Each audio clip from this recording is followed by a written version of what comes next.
Hey everyone, this is day 30, where I'll be going over Zarya, Zeratul, and Zul'jin. Zarya is a tank from Overwatch. We can check out her abilities. She has the energy resource. That does increase her damage. A weapon.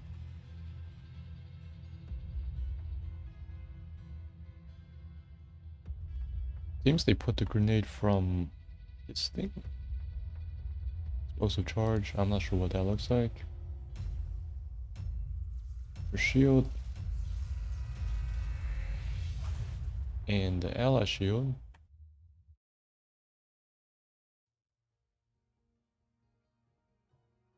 They seem to be same tankiness.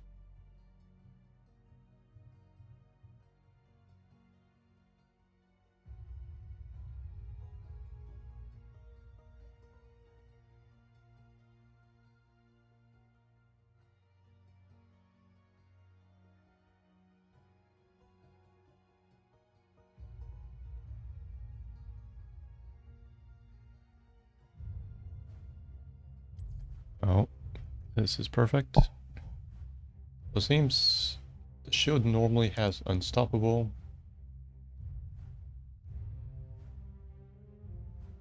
And same with the ally shield. It's unstoppable instead of being a lens. And then we have the ultimate graviton surge.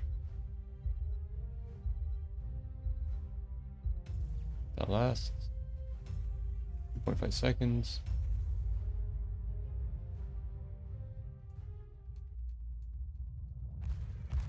Commence combat preparations.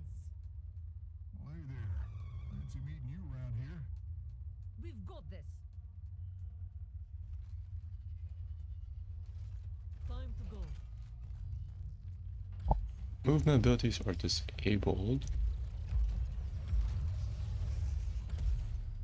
The battle begins in 10 seconds. Okay, so first of all, we can see the heroic they added was Expulsion Zone, which is like the opposite. It pushes instead of pulls.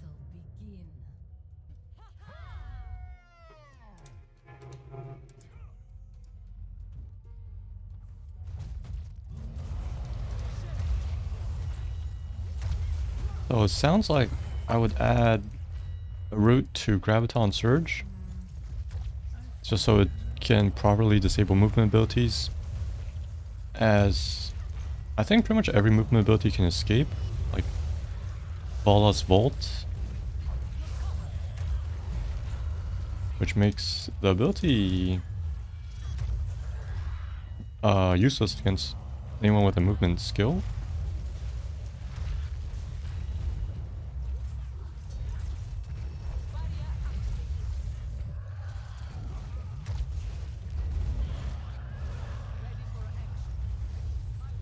Having unstoppable on the shields, yeah, that can be a talent.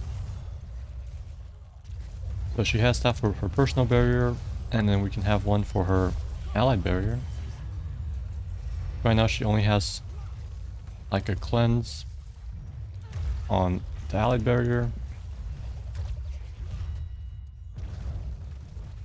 Also seems her two barriers have the same strength, shield strength. And we could adjust that for her base abilities.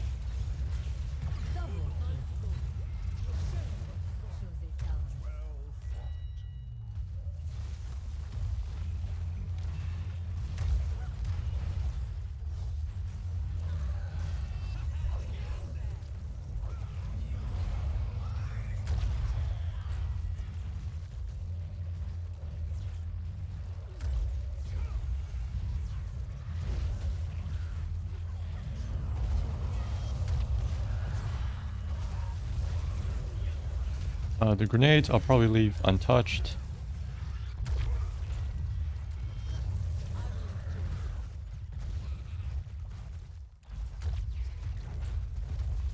And same with her trait.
For 20s, she has silence and extra duration for Graviton Surge. That one is very good. I'll leave that. And for Explosion Zone, I think it's reduced cooldown and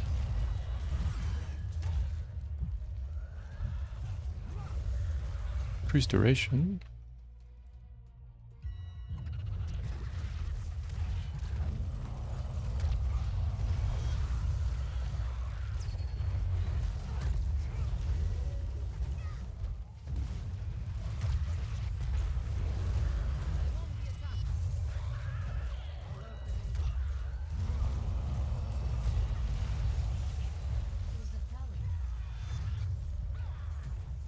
Duration is 3.5 seconds.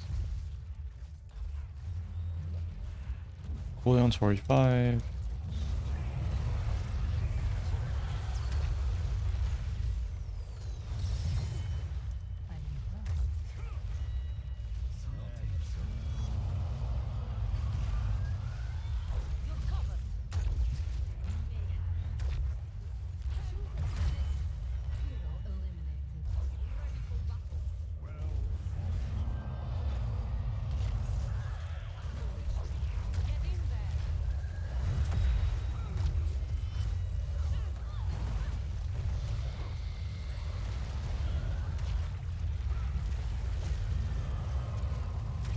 So I probably would remove the cooldown reduction and keep the extra duration, and I would add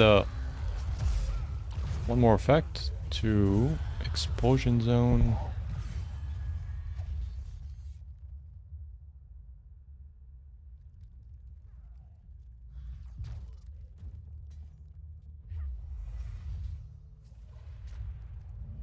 Perseverance is the key. Так точно.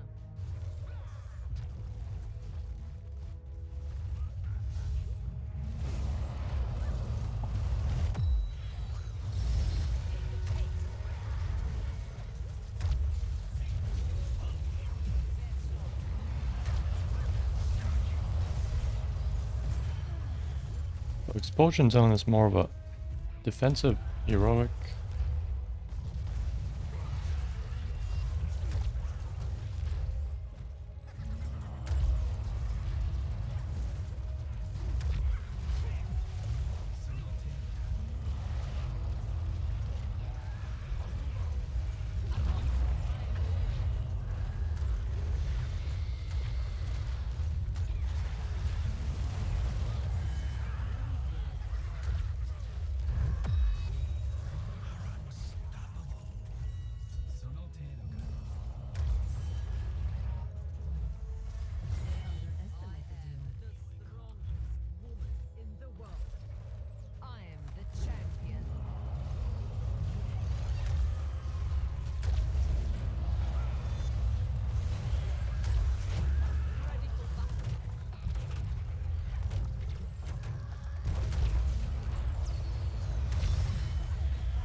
So I'm still thinking about the effect, but we can see she has actually a lot of talents.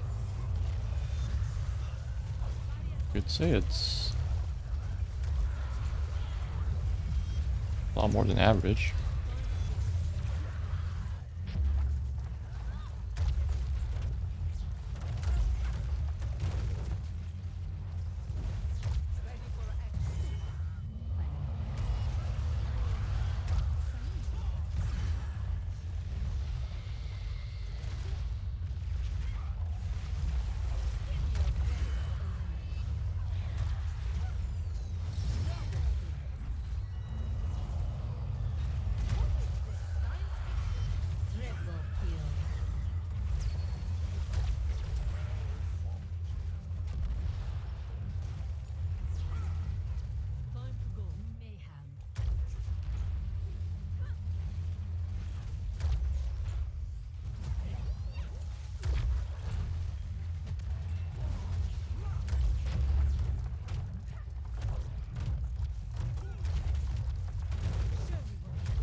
We have the two heroics.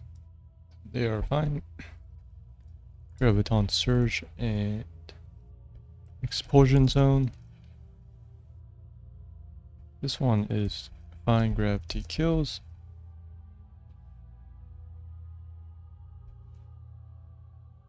I was thinking of making this into like a trap that lasts 10 seconds. And it will activate if the enemy steps into range. Or automatically after this 10-second timer elapses.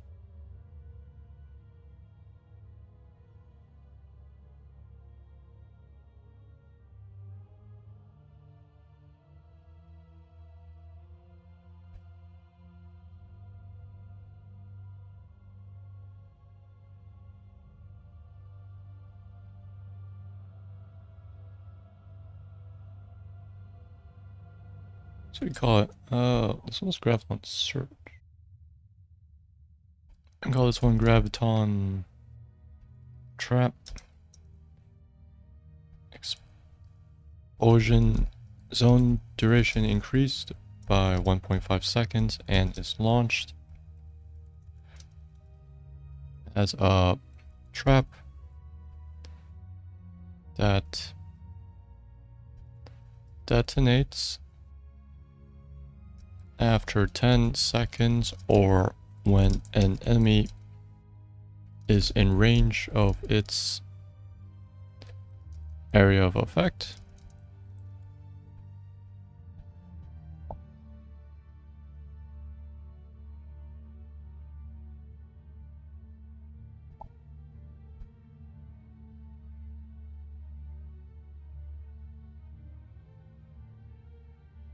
So this is a further warding tool that the enemy cannot step into its range. And you can use this to cut off choke points a lot easier.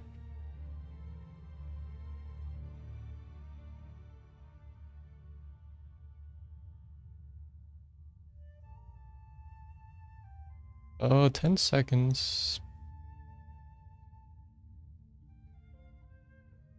Maybe 5-ish.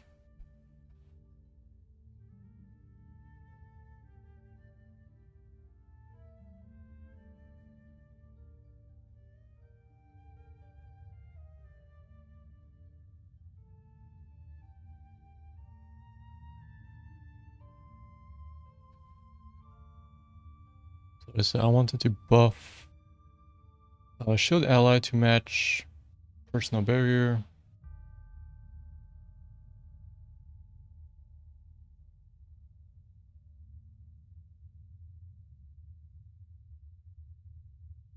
And Graviton Surge to also applies root to enemies just to disable movement skills.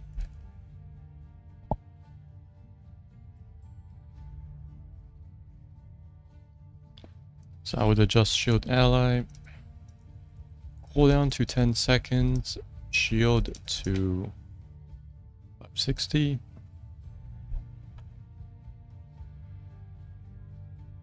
As you can see, she could increase the shield amount and the cooldown with this quest.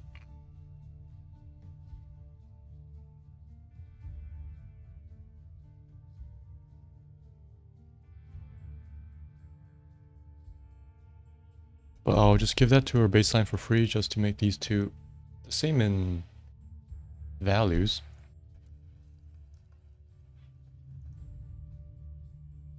So we have Parkour Grenade, Personal Barrier, Shield Ally, and her mana is Energy.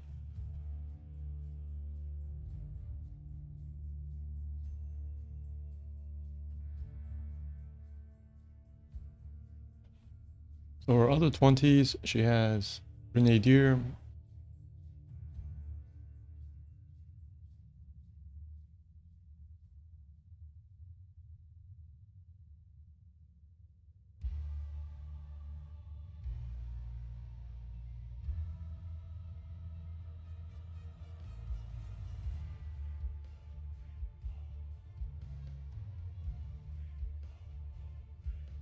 which is good for sustained damage.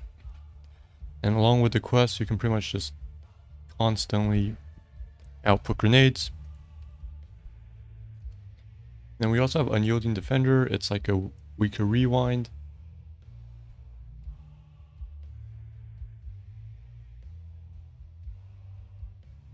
Resets the cooldown of her 2 shields. I'll probably change this slightly.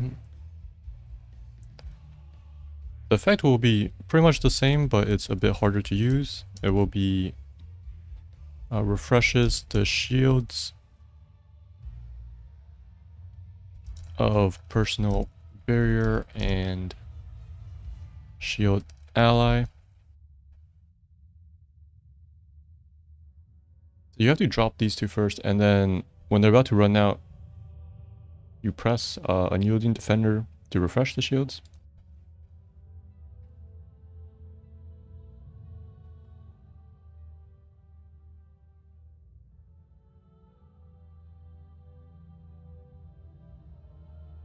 And I'll probably put this into the trait slot. Uses trait slot.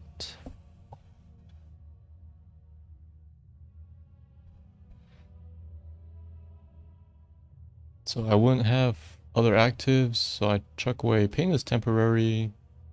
I'm sure he has a shield right there. She doesn't really need a backup shield.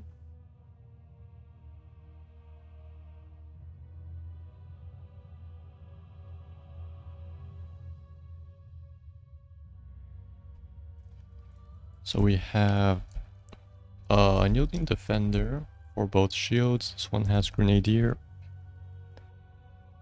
So I'll have 3 talents at 1. Demolition Expert is fine.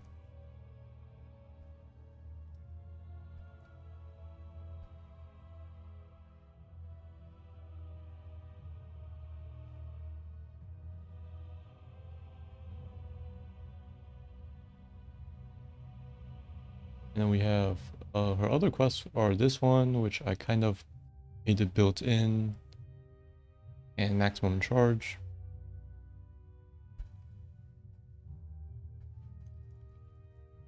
That one's fine. So a third quest I would have is this one. I am the strongest. That quest value scales, right? Okay. So 140. I picked that one, so her personal barrier is better than shield ally. That's a 25% increase in shield value.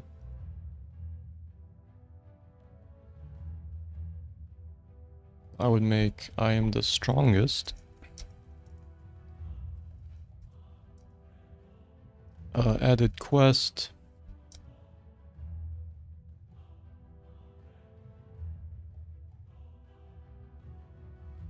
Every 100 damage absorbed increases the shield strength.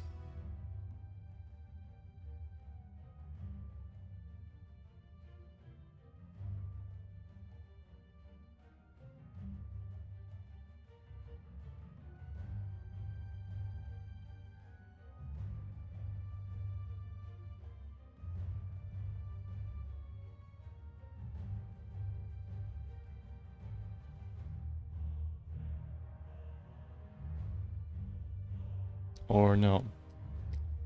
So we have the passive effect and then added quest to absorb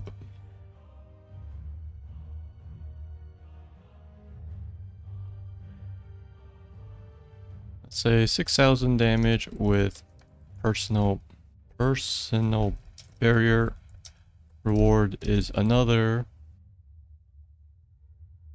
140 shields.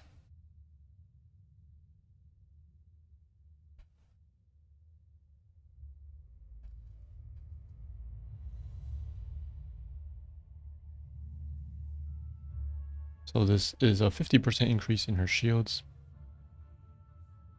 Also added quest to absorb 6,000 damage with personal barrier. Reward is another 140 base shields to personal barrier.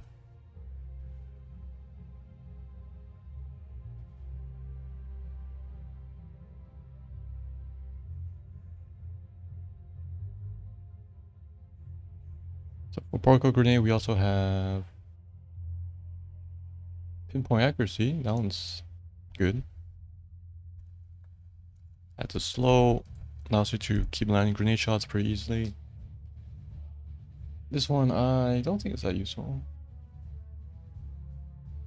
Especially since when they compete within the same tier, you definitely go for this one.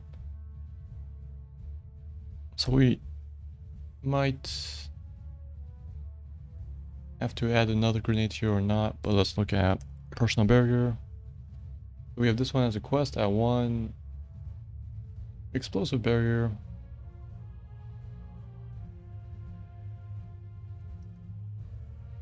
Is fine. And then we have the unstoppable competitor. That's unstoppable.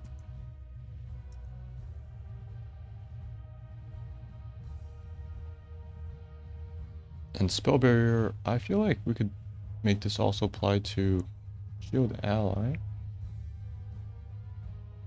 But change the effect slightly. So these are more like hybrid. Unyielding defender, we have spell barrier, personal barrier, and shield ally grants 25 spell armor while active.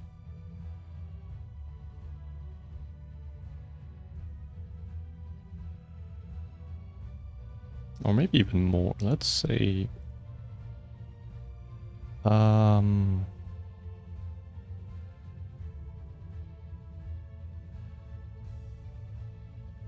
thinking 30 or 40. Let's try 30.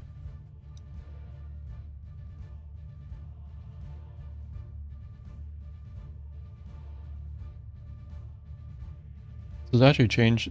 Spell barrier used to work is it worked after the shield expires. Mine will be during the shield.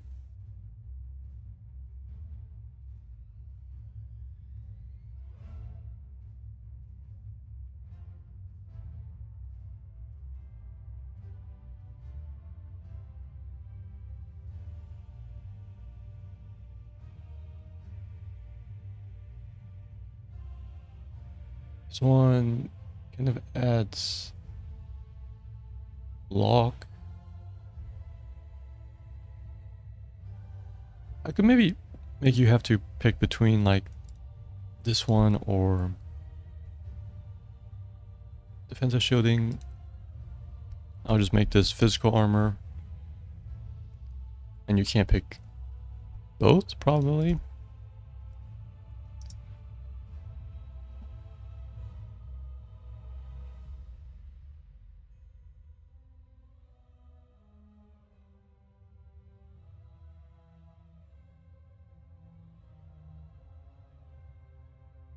Maybe same with the unstoppable one. It's either give yourself unstoppable or give an ally unstoppable. Which we will have.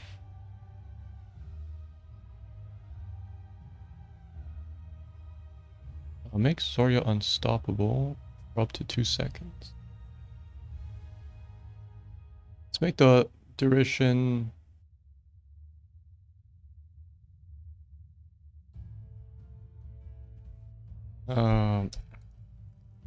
personal barrier provides unstoppable while active.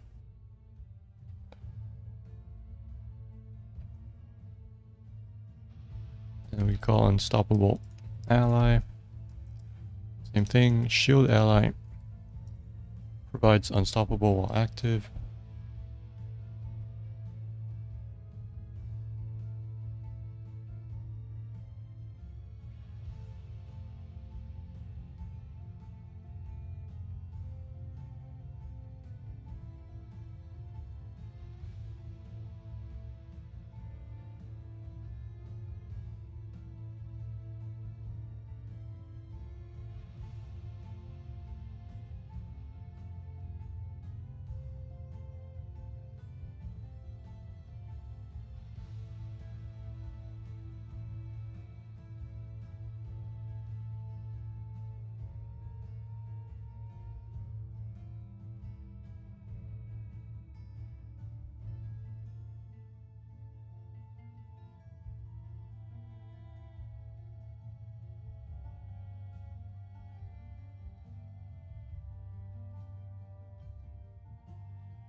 So I was thinking gain train we could still keep.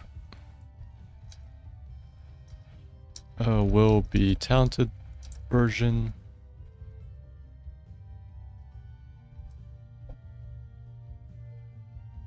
Maybe the unstoppable ones I'll put at 13. Maybe put this one at like 4-ish.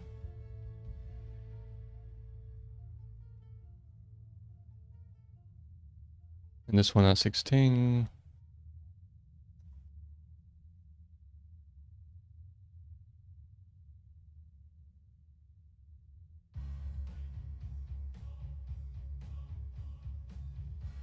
So we have unstoppable. Let's definitely have another one for shield ally. Speed barrier.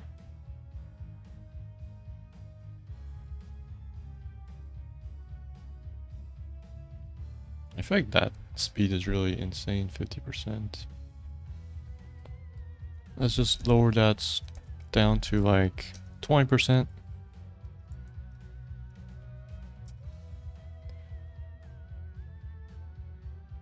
Especially since Game Train works with this.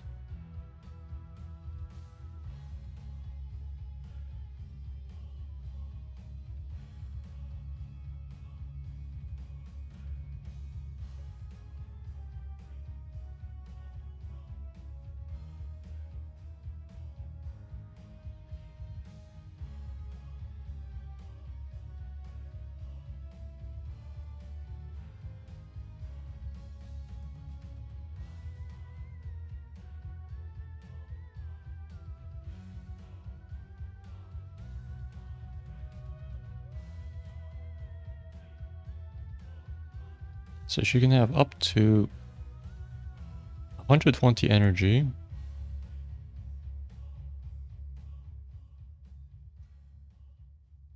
So these two reward high energy with damage reduction and faster cooldowns.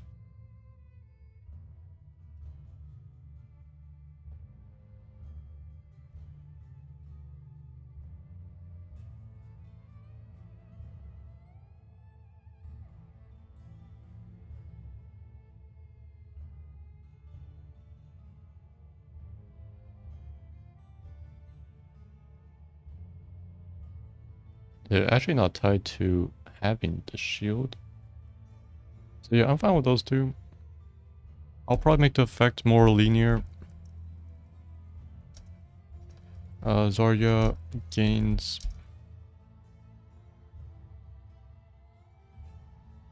Let's say...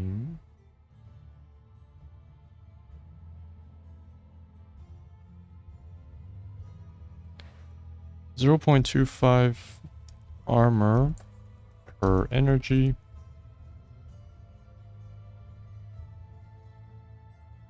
So that's normally 25 armor at full energy.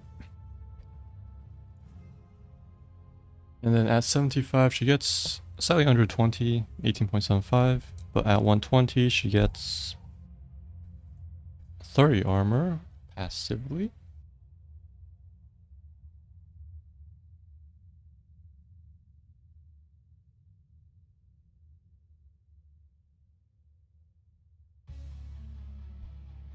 So we could have something similar for Born in Battle. I feel like the numbers on this one is way too low.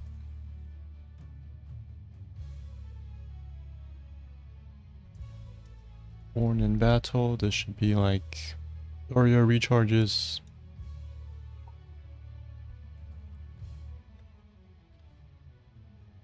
Abilities recharge.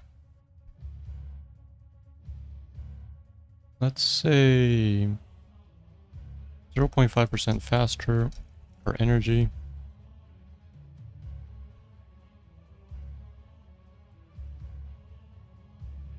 So at maximum, this is 60% faster. So this recharges in 6.25 seconds.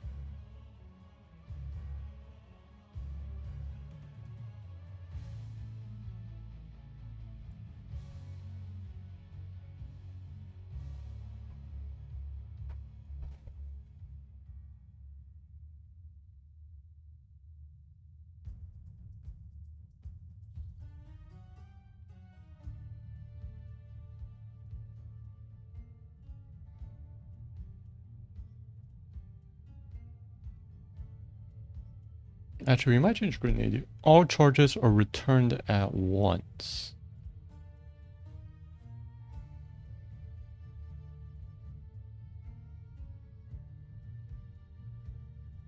Let's say you recharge really fast. Instead of spamming, I might change Grenadier to using particle grenade consumes all charges to deal damage.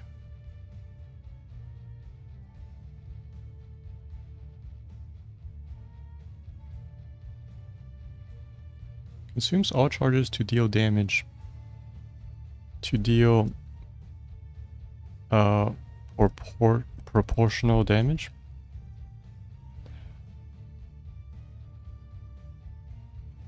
Using particle grenade consumes all charges to deal proportional damage. So what I'm saying is if you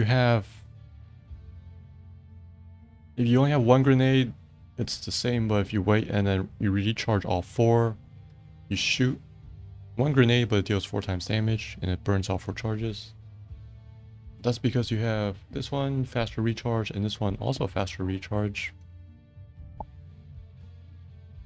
Because this one alone, you can just spam grenades constantly. And since I buffed this one, I don't think you can actually spam grenades fast enough. Way too much cooldown reduction for that, so I will make this change to Grenadier.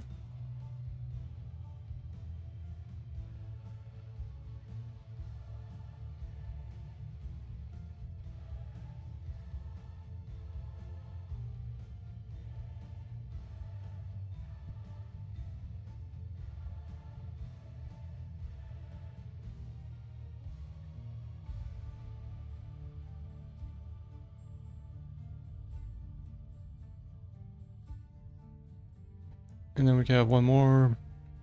Feel the heat will be tied to energy. Zarya's basic attack size is increased. Zarya's basic attack size is increased by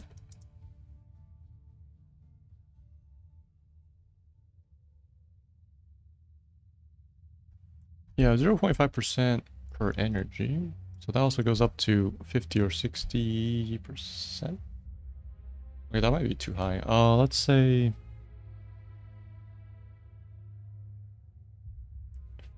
I'll say 0.4%. It goes up to 40 or 48%.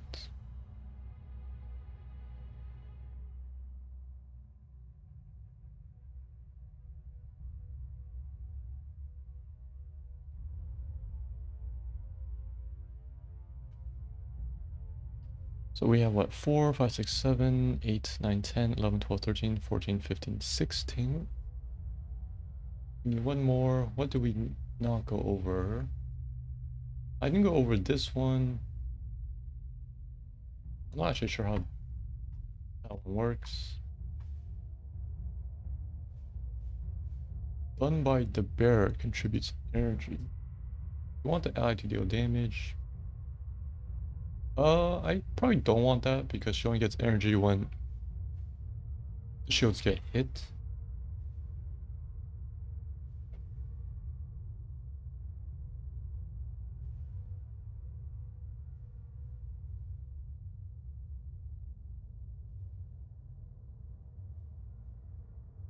Yeah, we could definitely have Particle Grenade gives some energy. Maybe you don't have to mix it with basic attacks.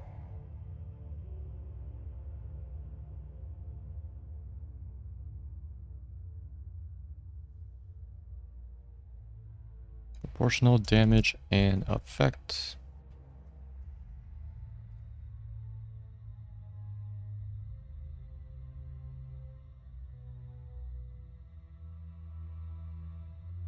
We would have, let's say, Deep Burn will be changed to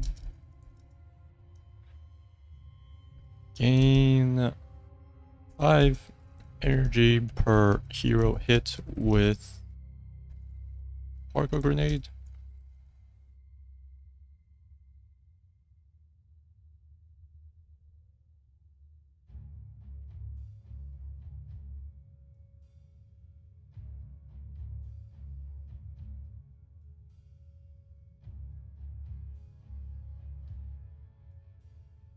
You hit 5 heroes, you get 25 energy each. You have 4 charges. You can actually get full energy if you hit the entire enemy team with all 4 charges or use Grenadier to instantly get full energy. Gain 5 energy per hero hit with Parko Grenade. I feel like, yeah, this is a 16-ish talent. So let's put the... I believe I'm done, and let's put the quests first. We have Demolition Expert. I'm the strongest. And maximum charge.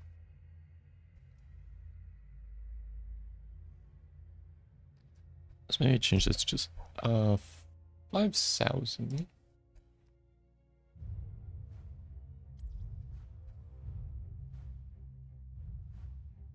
So we have those at 20.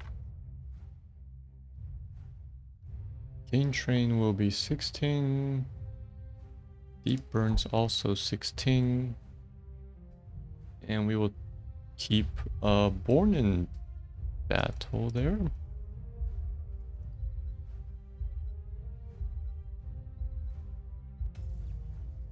Oh yeah, and what else did I not go over? Yeah, I believe I went over everything. These are at 16.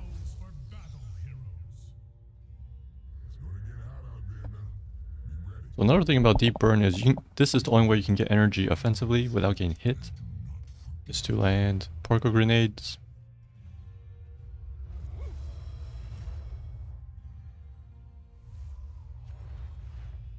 And then at 13 we'll definitely have the unstoppable ones. You pick between one of these, it seems. 3, 2, 1. We cannot tarry.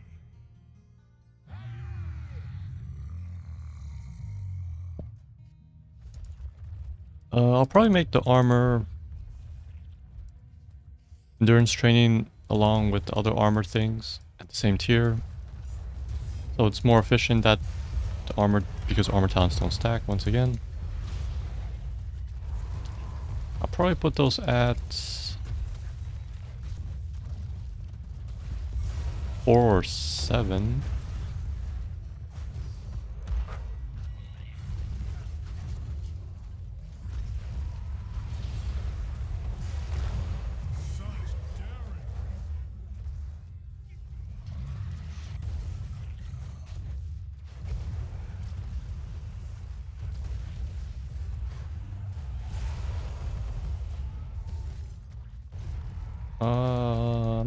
I'm probably thinking 4.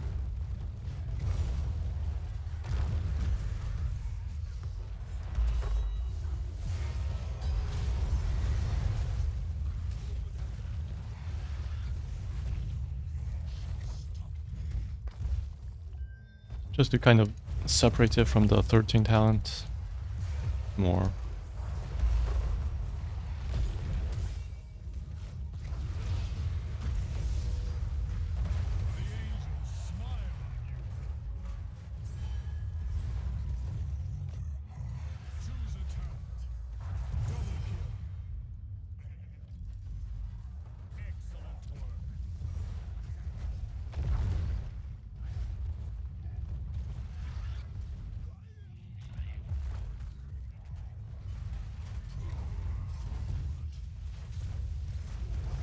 We have these two along with endurance training.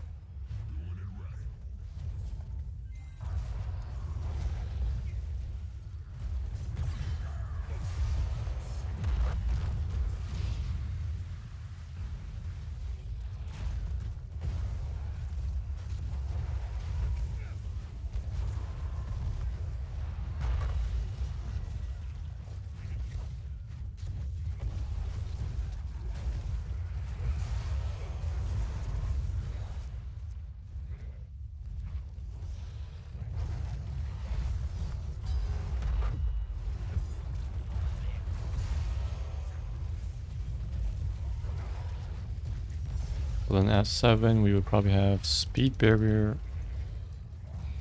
I might actually buff that to 30%, as fast as a horse.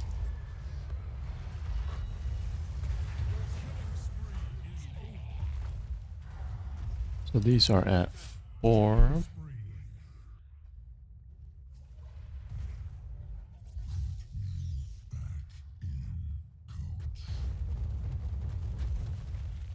If the unstoppable thing's at 13, Orca Grenade has what?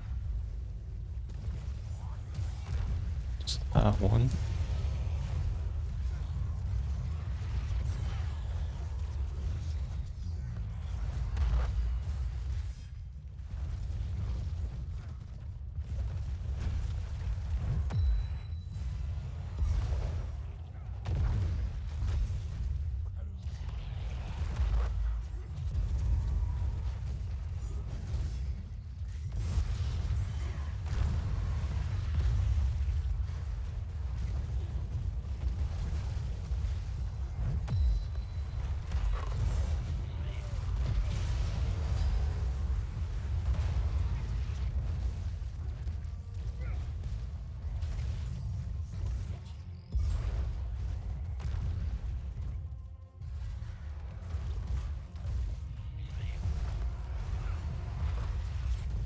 Might make an explosive barrier at 13. No, not 13. 7. What needs to be 13 is not a shield talent. It's either feel the heat or the Orca Grenade one. We could actually probably put feel the heat there.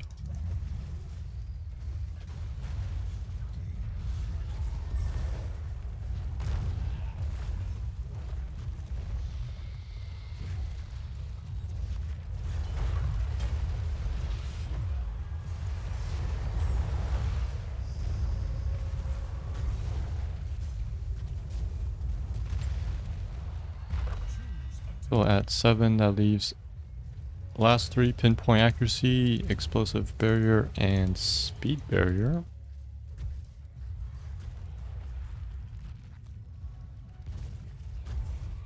So yeah, let's say this is at 30. I was planning 20% at level 4, but since it's level 7, let's go for 30.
killing spree. Your spirit is strong, Morgan. An excellent Choose a tower.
Yeah, so for Zarya, I made all her energy talents linear instead of just kicking in at some threshold.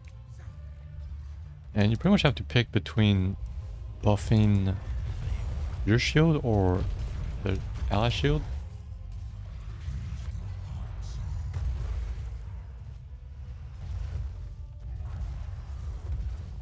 And there's some choices that you can pick between, like, you know, physical armor or spell armor. And unstoppable, you can give yourself or an ally unstoppable.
MVP.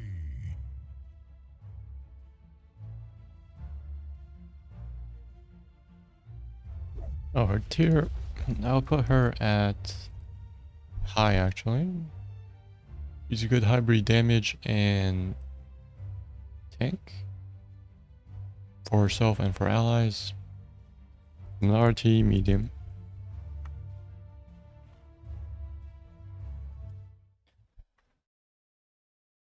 So because she's pretty flexible, also another reason why she's high.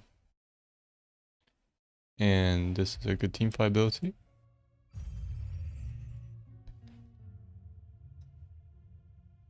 Next we have Zeratul, who is from StarCraft, actually in StarCraft 1 and 2.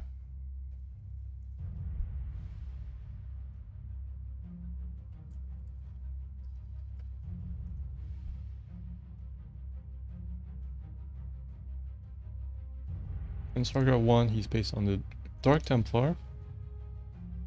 There's no abilities, he just hits very hard. So yeah, that's the thing with Dark Templars, they hit very hard, but not fast. Which means I'll actually be removing every attack speed talent, because they should be hitting hard.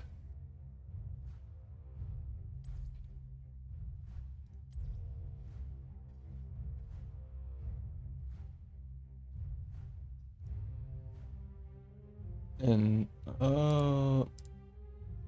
He's definitely playable in a few missions as a hero.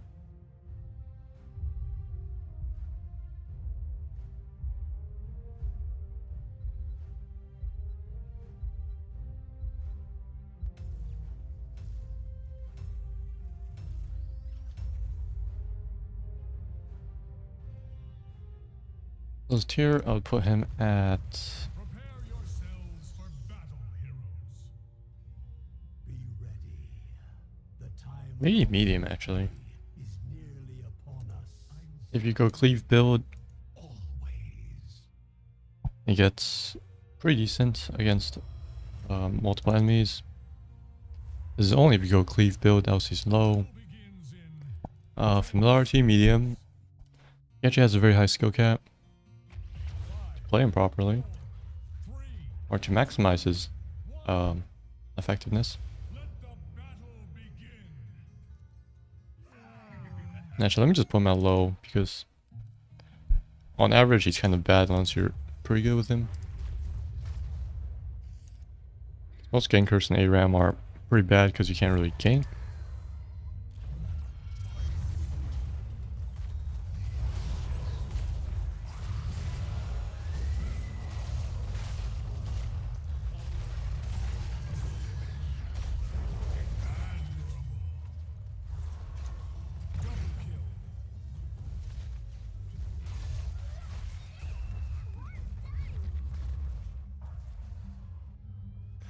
So you can see his abilities in StarCraft 2. He has a blink and a long stun, void prison.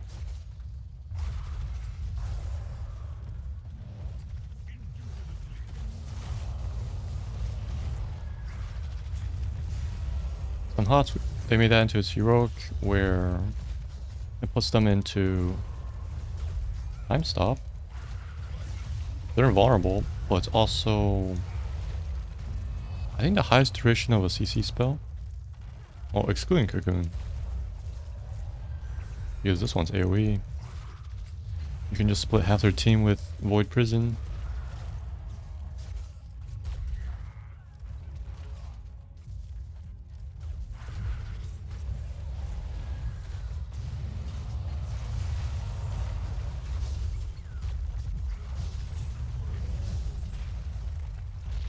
Choose a talent. He also has, let's see, Shadow Strike, high damage, melee nuke. I think that one's single target. Extra shields. Such daring. And that's pretty much it.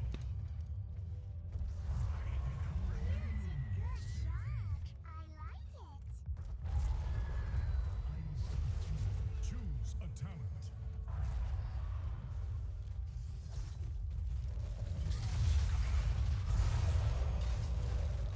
So first of all, he has an extra ability, Vorpal Blades, which gives him an extra teleport. Zeratul actually has the most teleports out of any hero, I believe. If you grabbed all the teleports, he has around 5 teleports. Your spirit is strong, mortal. They are 2 Vorpal Blade charges, Blink, and Wormhole, I guess. Mount Denarizim for another Blink, and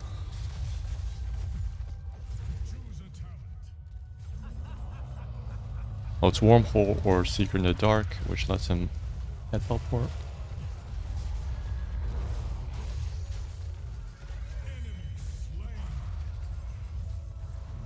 Yeah, I think the Vorpal Blade's in the same tier. Okay, yeah, those 3, you pick one. Choose a talent. So yeah, let's see. 2 Vorpal Blades, a Blink, an Ultimate. I guess that's 4?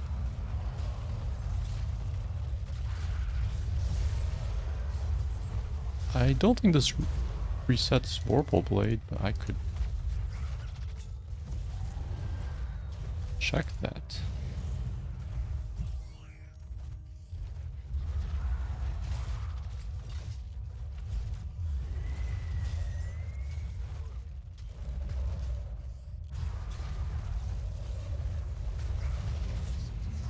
So yeah, I'd probably move Warple Blade onto his trait slot.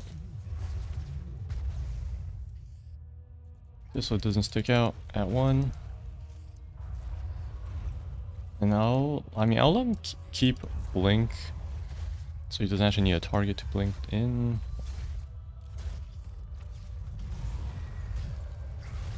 And Warple Blade is like a secondary blink. That's good for chasing.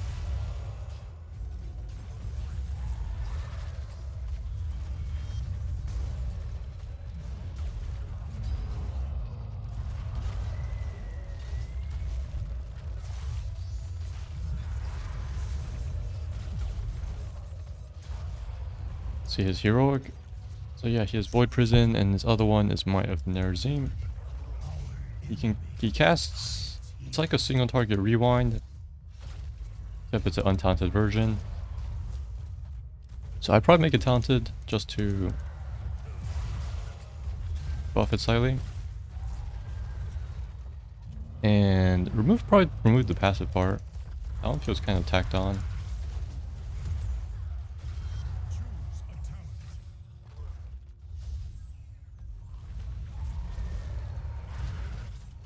That's like follow through, but it's tacked onto his ultimate for some reason.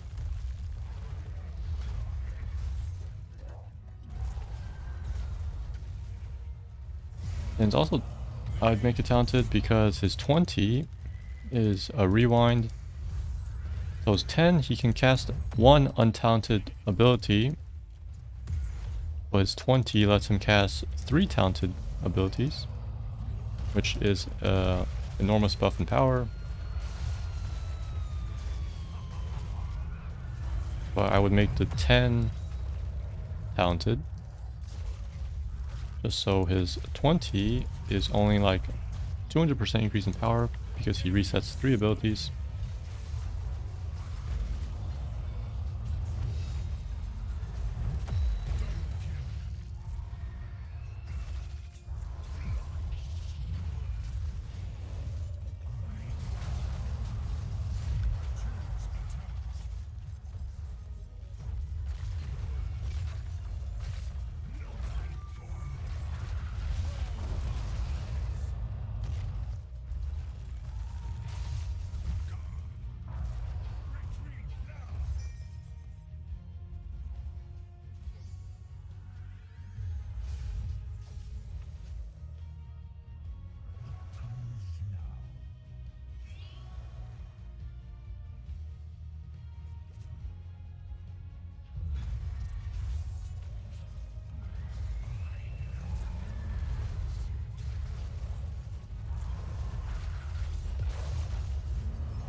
So doesn't have a 20 for Void Prison for some reason.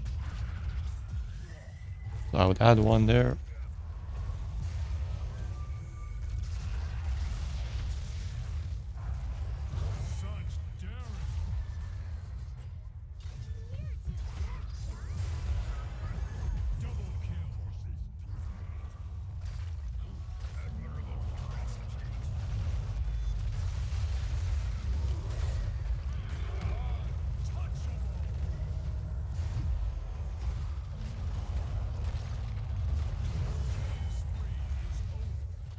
let's say Vorpal Blades is fused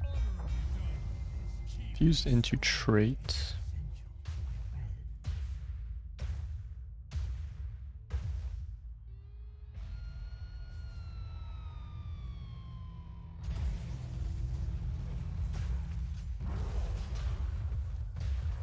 None can hide from the Lord of Hatred.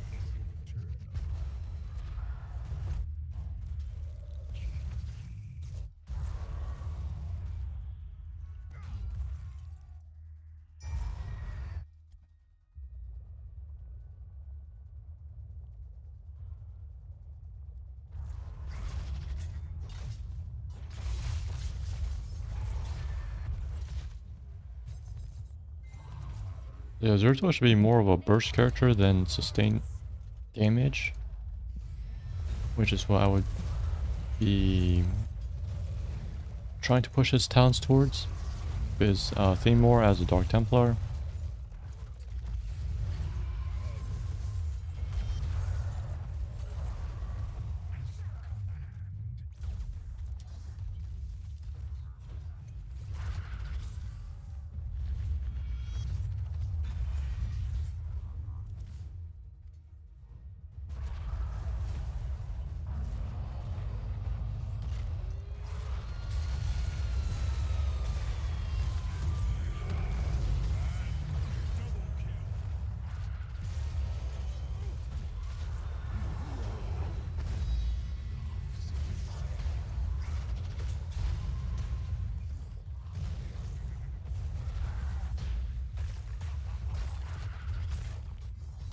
Choose a talent. You have done well. The angels smile on you.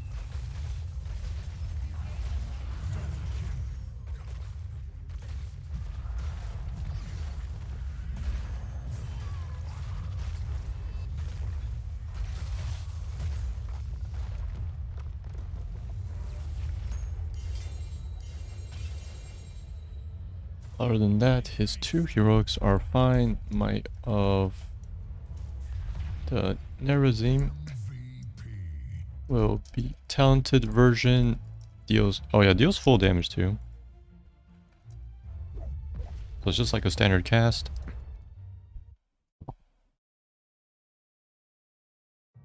Remove bonus remove bonus attack damage.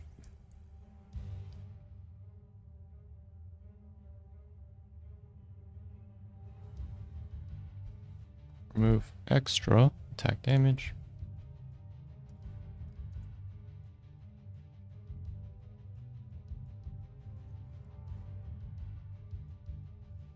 This talented version and okay, that's it. This talented version deals full damage, remove extra attack damage.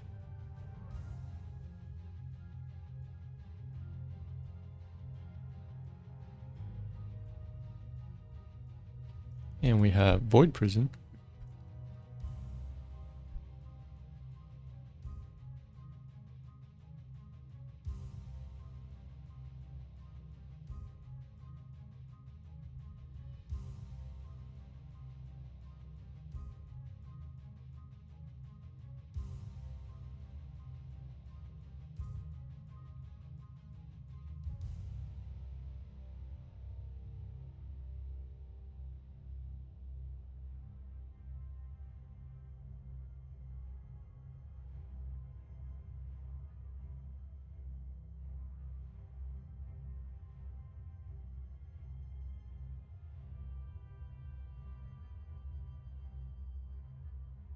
I was thinking for the 20, maybe have its AoE expand over time.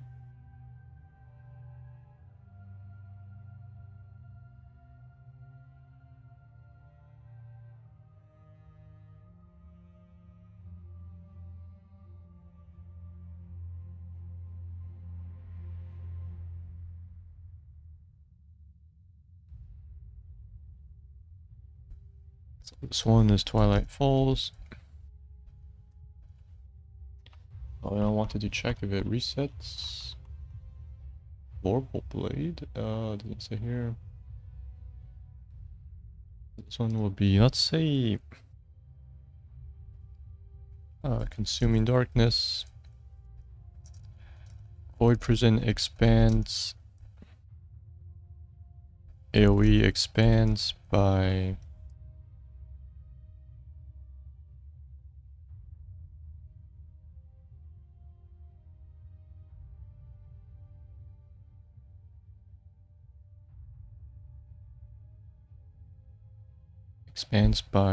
up to 100% over its duration.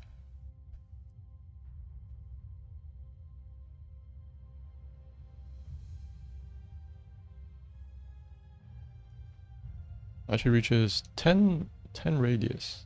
No, that's the range. This is the radius. That's 5.2. So it's this big.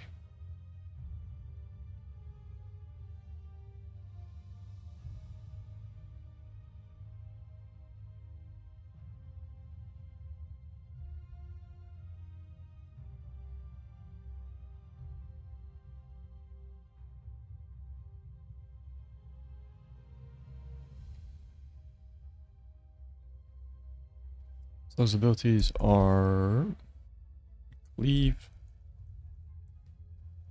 Singularity, Spike, Blink,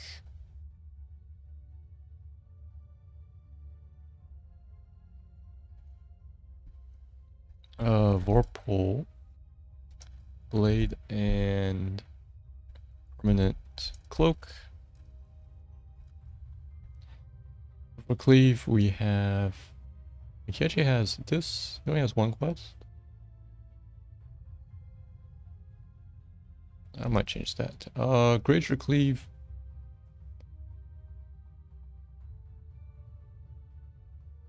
It's just AoE, and this one is extra damage. Yeah, I would remove dots. He's just pure burst damage. And then this one is more damage.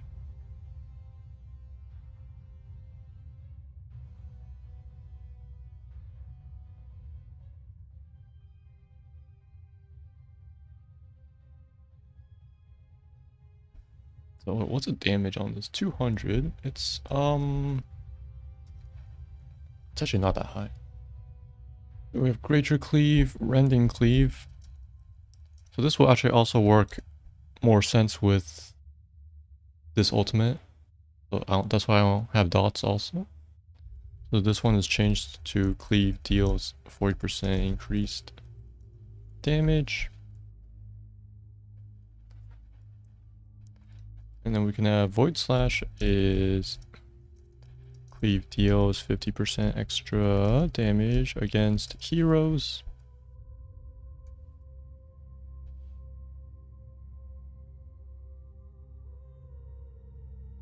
So it isn't, he doesn't have to hit multiple heroes.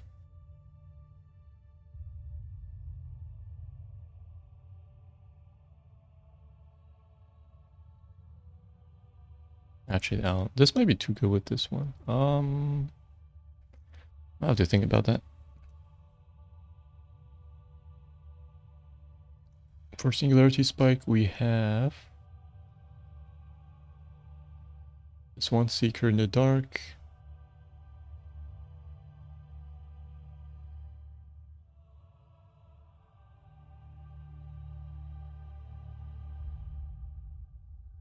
Which is pretty good. It adds an extra blink. So you can blink in and Singularity Spike to extend your reach.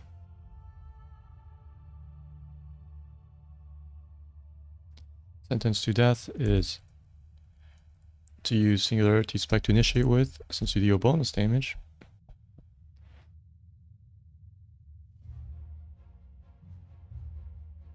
So the mark becomes 1.5 seconds and the slow is 3 seconds.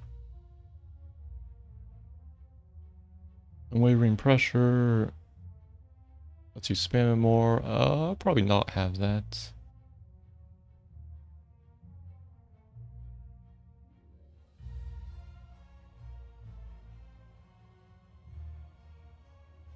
I might have an AoE damage to Singularity Spike.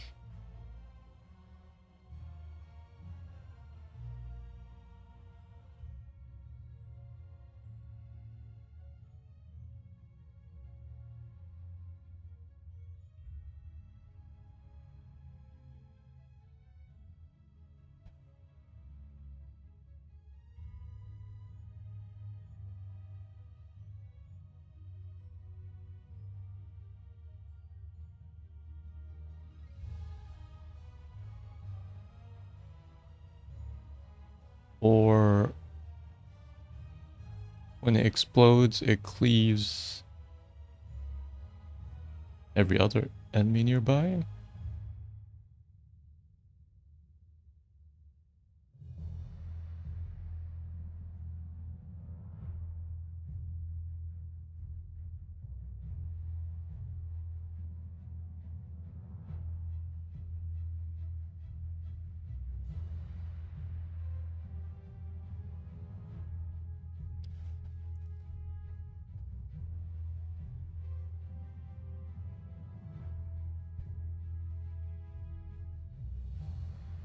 So, I don't have a name yet, but when Singularity Spike detonates, cleave triggers at its location, hitting every other enemy.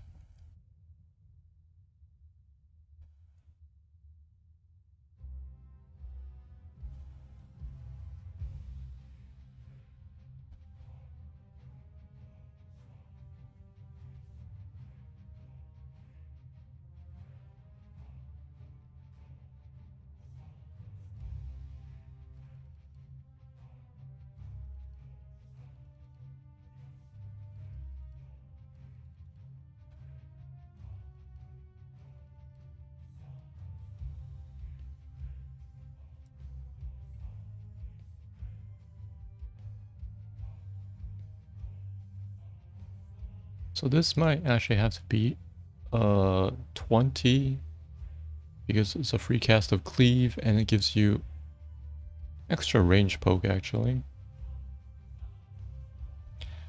For Blink we have this quest, lower mana cost and reduced cooldown. Once again, I probably won't have that. Wormhole is interesting. And I'll keep Wormhole.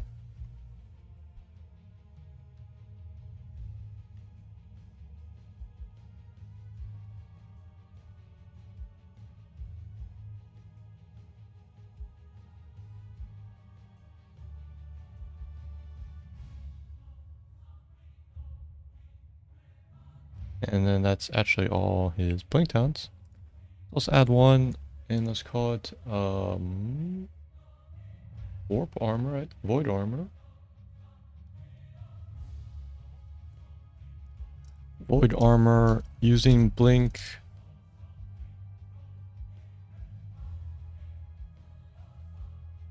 Grants 20% of his HP is,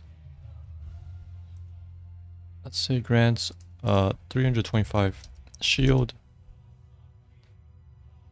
for 3 seconds.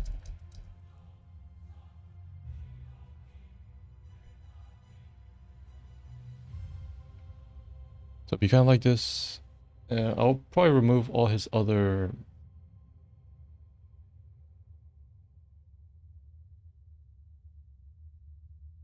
shield talents and defensiveness. I'll be removing this one, this one, this one. Actually, we have Vorpal Blade grants shields.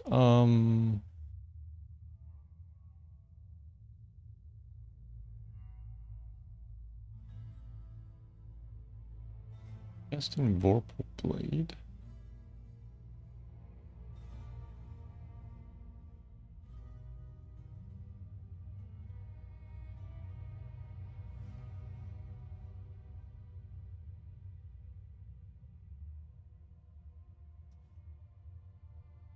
Percent Shell Stride doesn't stack. My refreshes. Building duration.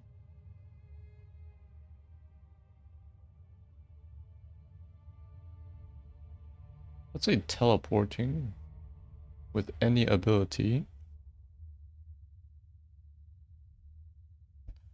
Teleporting with any ability grants a 260 damage. Grants a 260 shield.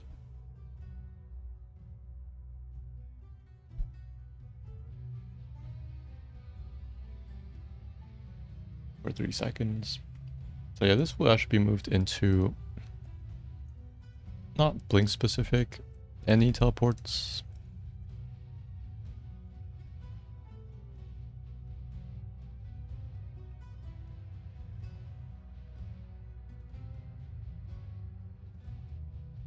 And then I'll think about the other blink talents. For Vorpal Blade, we have Warp Skirmisher, second charge.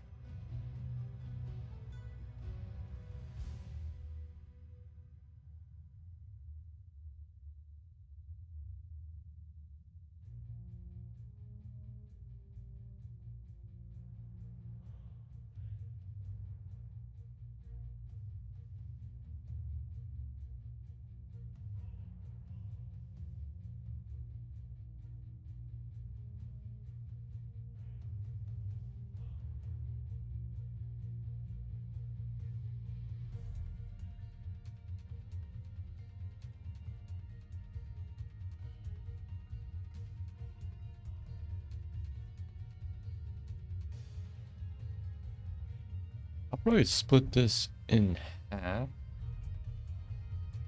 So Warp Skirmisher,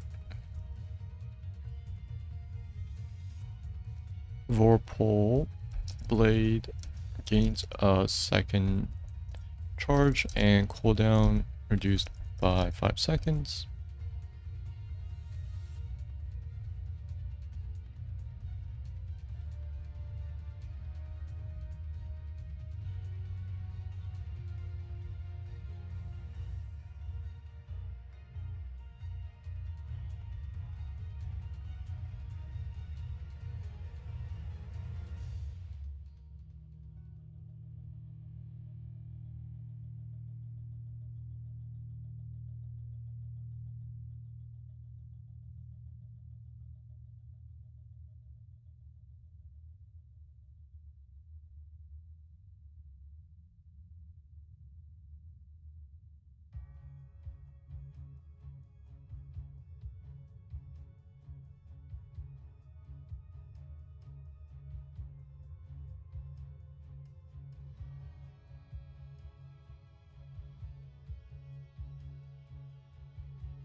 Okay, let me just check some things with Zeratul.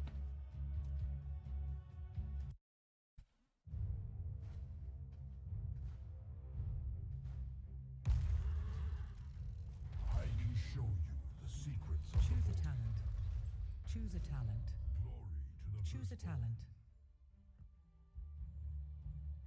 Choose a talent. Choose a talent. Choose a talent. Choose a talent.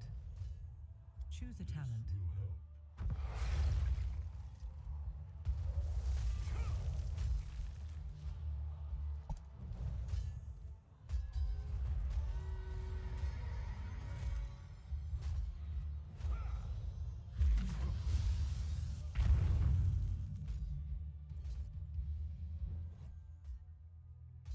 So the teleport actually doesn't instantly detonate. Skills will be balanced. Honor commands. The singularity spike. I feel like it actually should. First blood. Go now into the darkness that consumes you.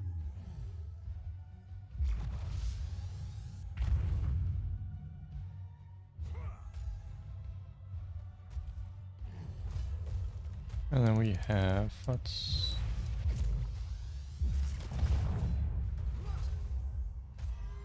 Wait, Actually, how does 20 work? So you can cast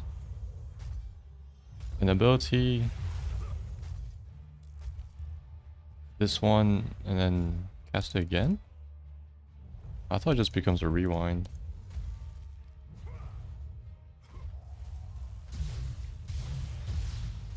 Okay. I was not expecting that. And let's see if it refreshes. Vorpal Blades? Must act. The answer is no. I serve the Zelnaga. So you can... Was it blink that teleport, leave.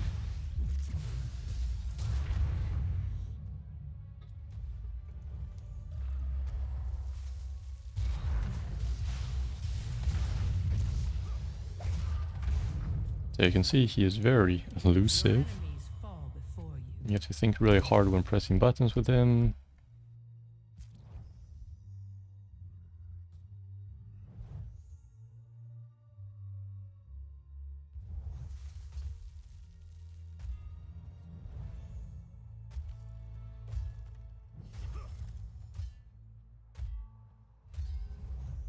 So you can triple cast.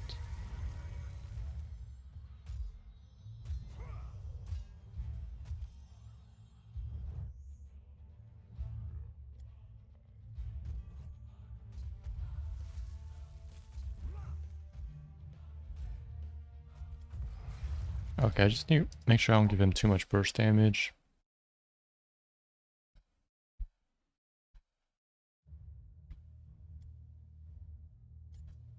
So let's try to remove... Only have at most one damage talent per ability.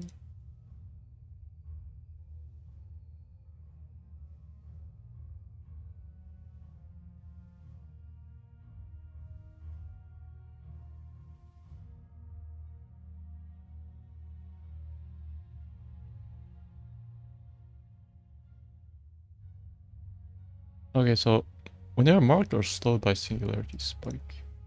Okay, so Seeker in the Dark teleporting also detonates the spike instantly.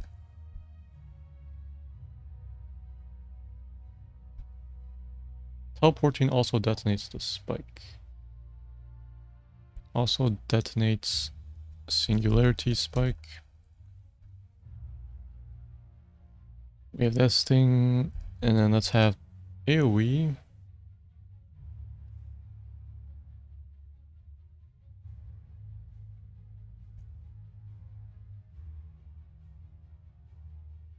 All this one... Yeah, we would change Void Slash to be... Cleave reduces armor of heroes hit by 30 for 3 seconds.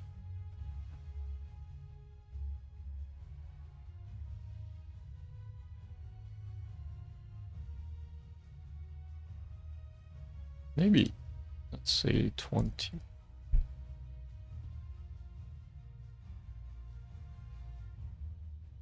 This one is Singularity Spike Detonation, has an area of effect of 1.5 radius, maybe.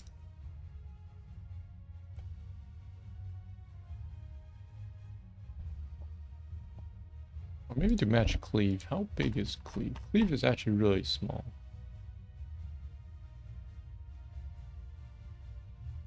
3 radius?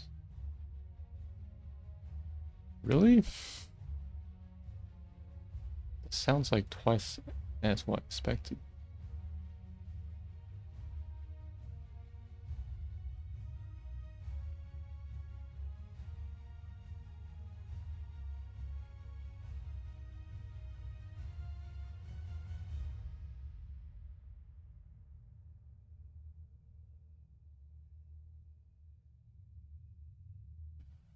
Okay, let's just say 3 radius.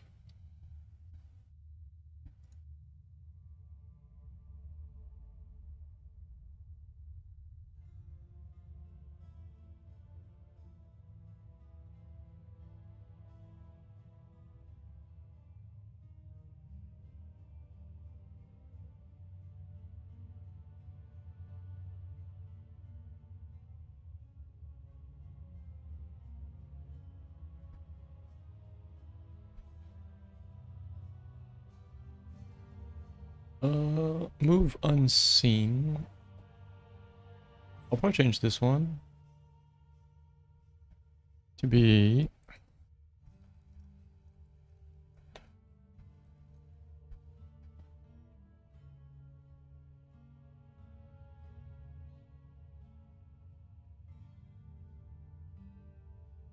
actually this one will be down here. This one we will call Shadow Step. Using Blink resets the cooldown of Permanent Cloak. So you can immediately cloak as long as you have Blink.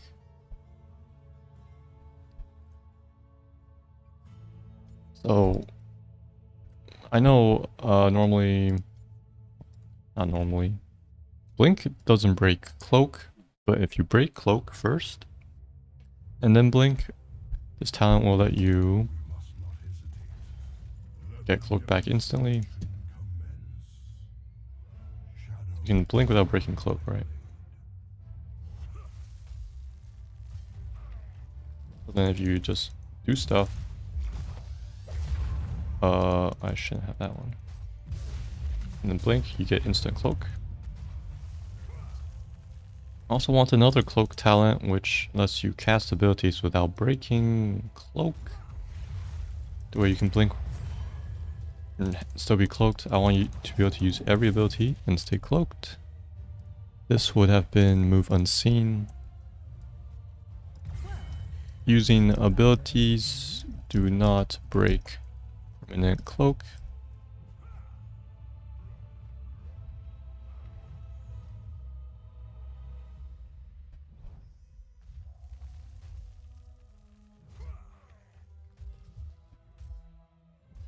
Glory to the firstborn.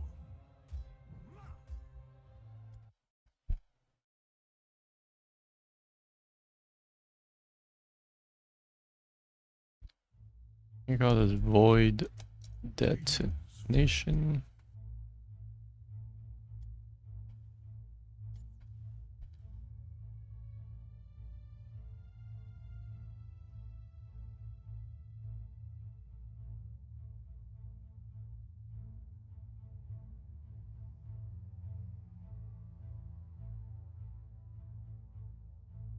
Yeah, these two are both 3 seconds. Also another reason why they are in the same slot. So if Cloak kicks in, Vorpal Blade expires. It's actually impossible to Vorpal Blade from Cloak. Unless you use like Shadow Step. But this one will probably be moved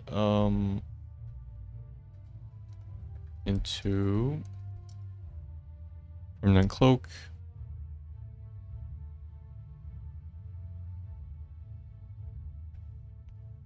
His next basic attack from Permanent Cloak deals 100% damage.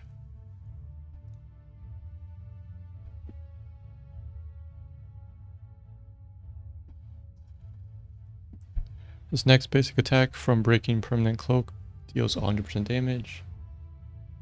So it's a slightly buffed version of this one.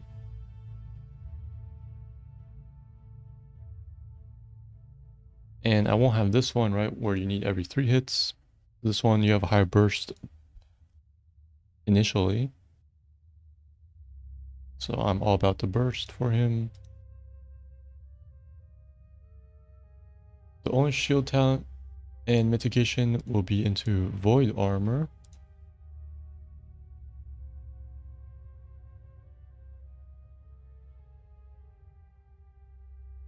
This one shares a slot with this one, so you don't get too much burst.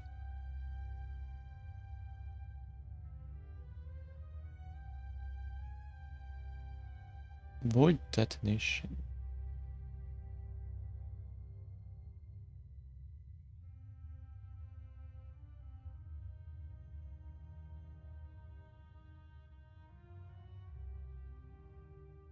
Maybe let's say 4.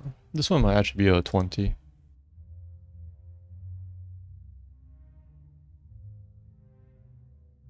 We have what? 1, 2, 3, 4, 5, 6, 7, 8, 9, 10, 11, 12.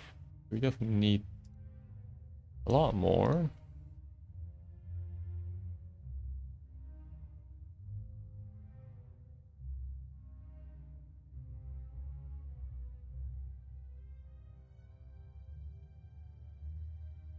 So I did go over almost everything. Like I said, I won't have attack speed talents, so I won't have this one. And this one is only effective once you hit them 5 times. Which doesn't really feel like is... doesn't feel right for a burst hero.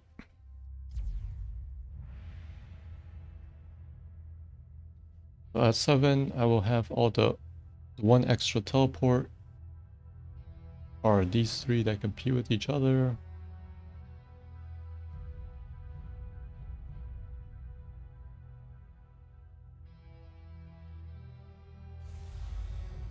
Let's have some more talents for these abilities.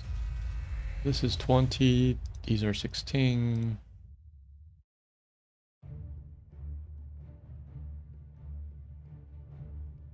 Might of the Nerazim might need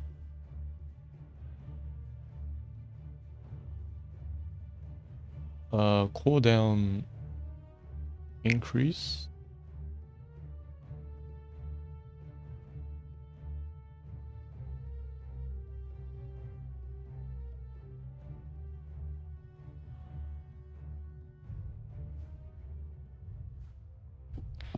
Is talented and deals full damage. Remove extra attack damage.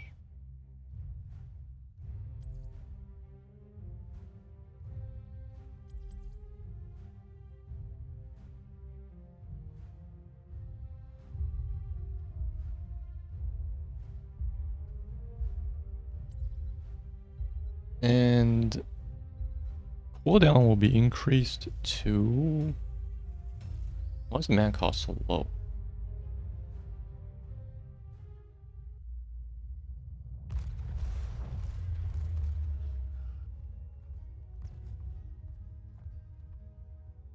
Let's say 75 mana, at least 30-second cooldown. Let's say remove passive. 75 mana, 30-second cooldown. A fine choice.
We could give him some spell power. That would help with his nukes. I was thinking of putting that into Blink, because Blink kind of lacks things.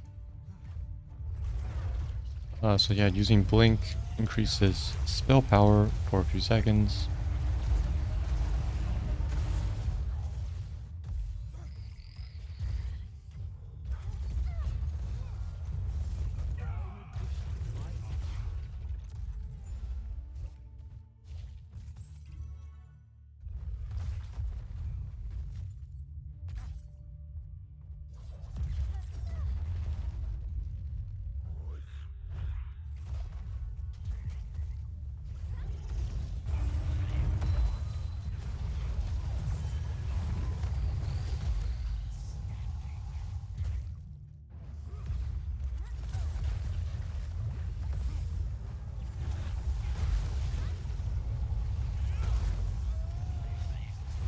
And then for Singularity Spike, we could definitely have a projectile speed and range talent, I think.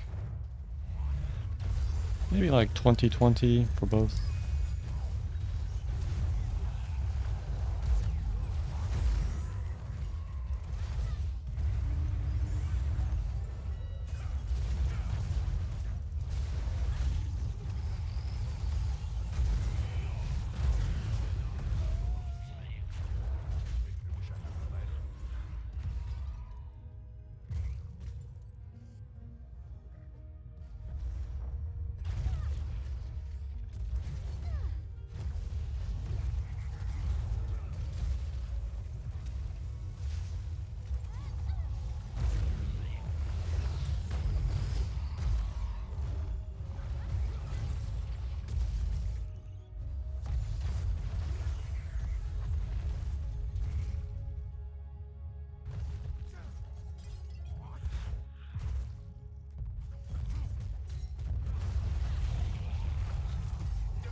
No, we're actually in self blink.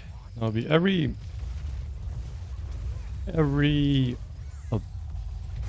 ability used increases spell power.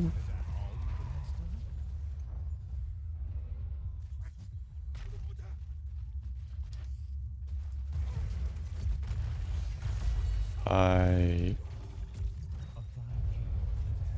3 or 4% each. Because I'm just counting as total spell uses. You have 3, you have Vorpal Blades. And then you have to rewind.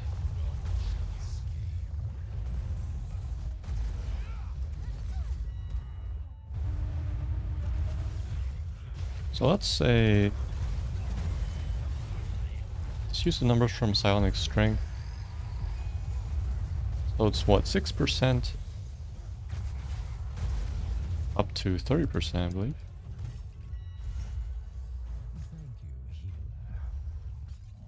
You don't need to hit the enemy, you just need to actually just jam buttons.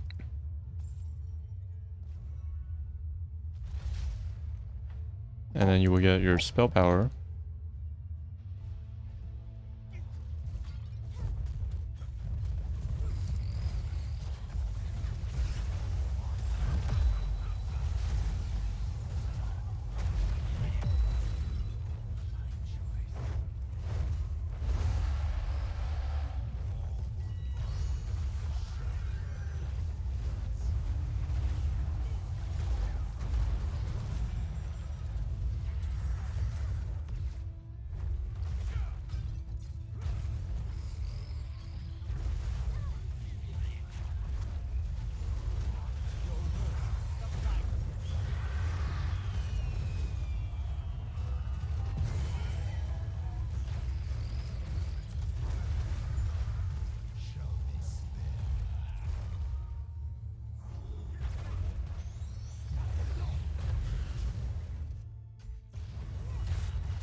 This one we can call.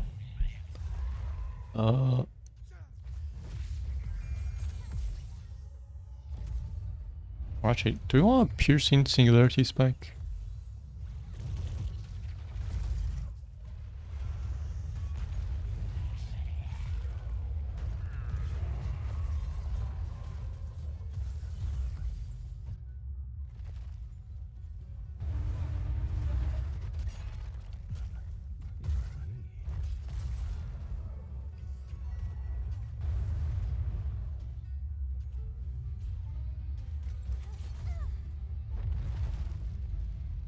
Actually, I want the idea of a piercing more.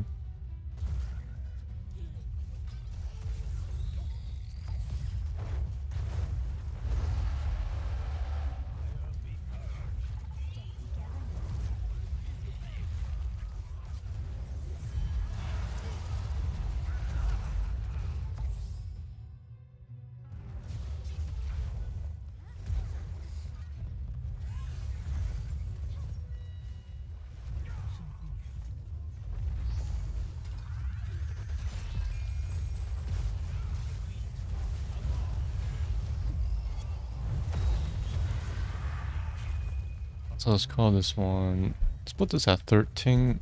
We'll call this Heart Seeker, Heart Piercer. Singularity spike will pierce enemies.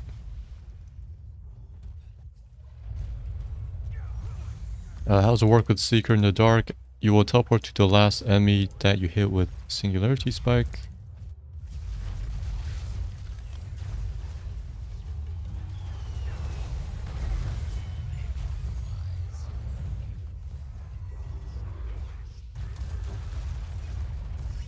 So now the Pierce actually works good with Void Detonation. So you can get like a lot of splash damage if the enemies line up in a line.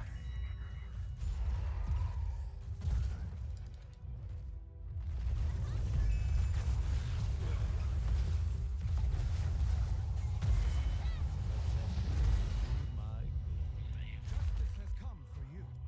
Killing spree. Fine choice.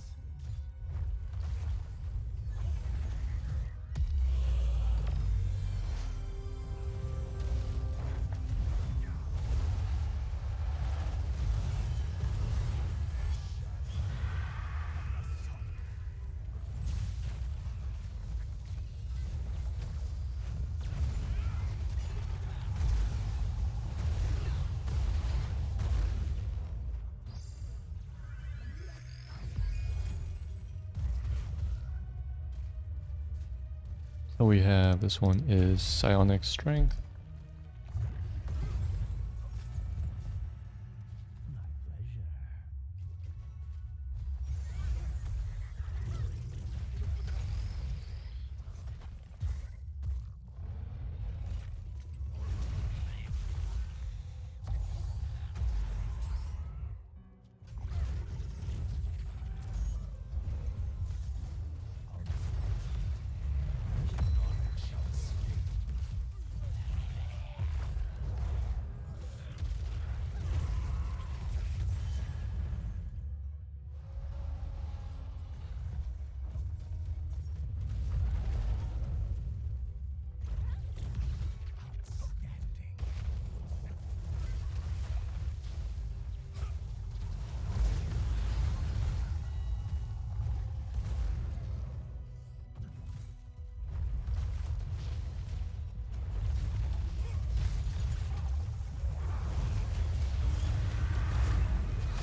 Using an ability increases spell power by 6% for 5 seconds, stacking up to 30%.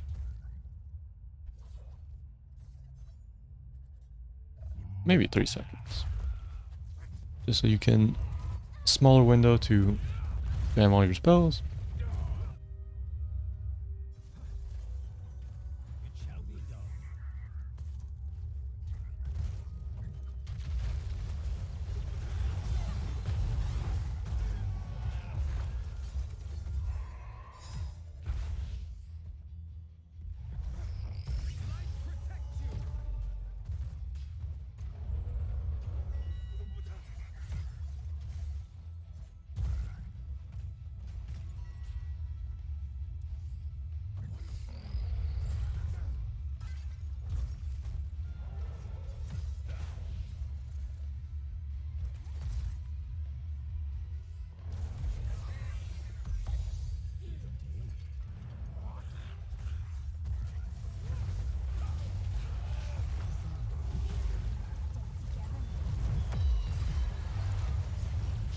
We have something for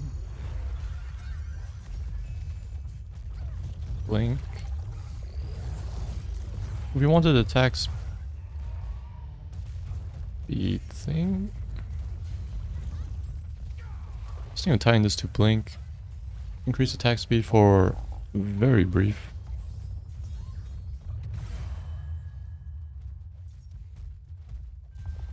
So it'll kind of be like Thrall's Wind Fury. There's 20 where he gets a blink and a free Wind Fury. It'll kind of feel like that. But this is for burst damage and not sustained.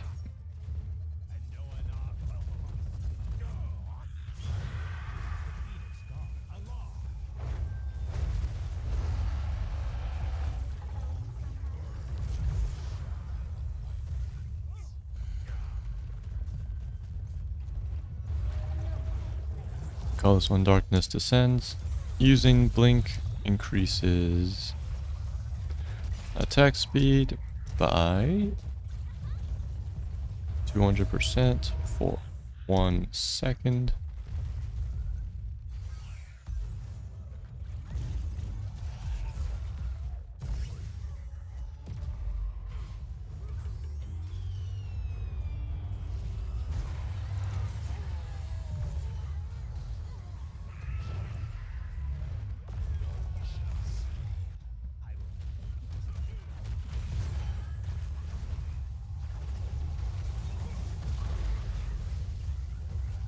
Oh yeah, I would also reduce his attack speed to 1 just for some easier numbers and to make him attack slower. So you have 3 attacks per second for 1 second, which allows you to triple attack with Darkness Descends.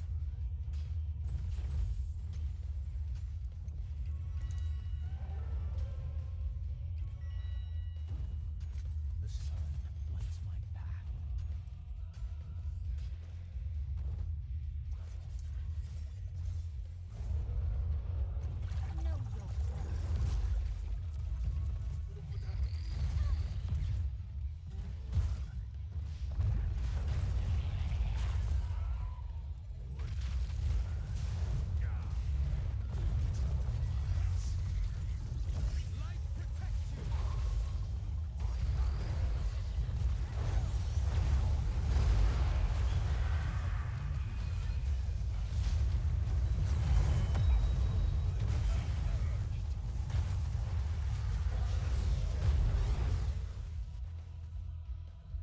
lights my path.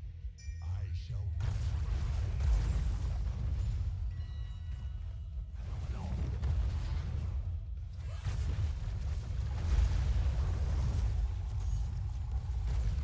a testament to my glory.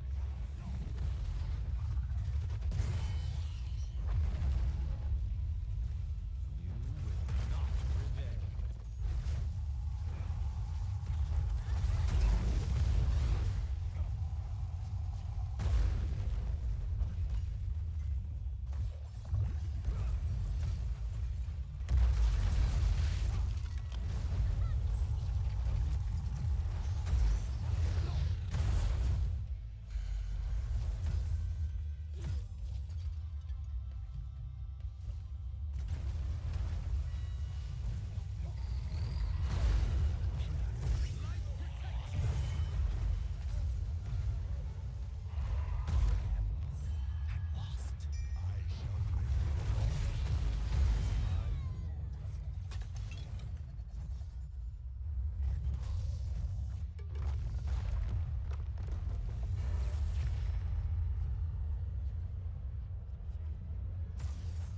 Now we have 7, 8, 9, 10, 11, 12, 13, 14, 15, 2 more. MVP.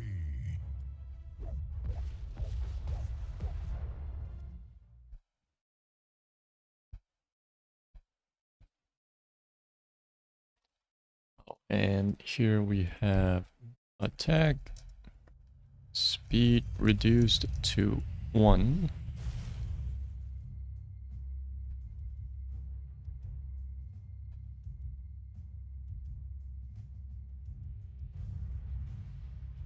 So let's just start putting down some things.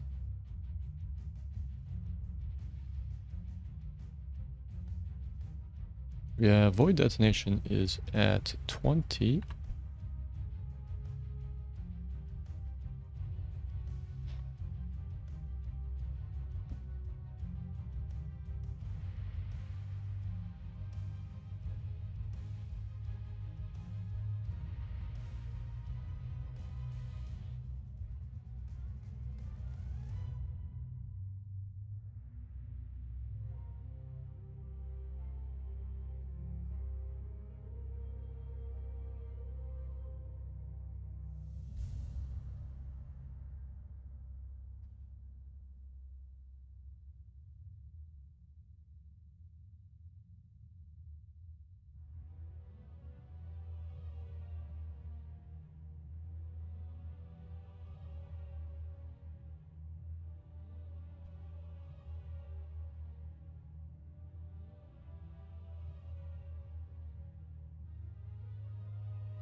I was thinking of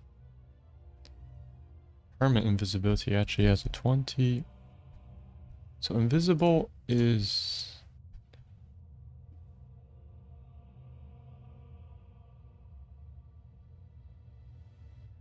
Uh,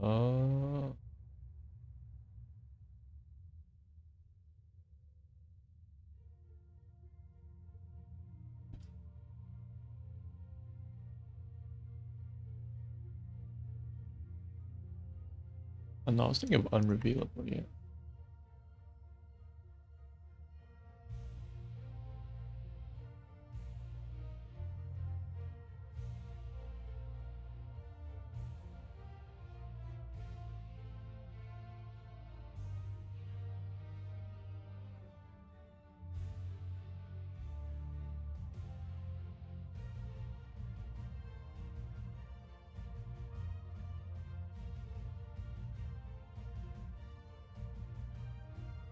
So you actually cannot... I mean, that just makes him immune to all attacks.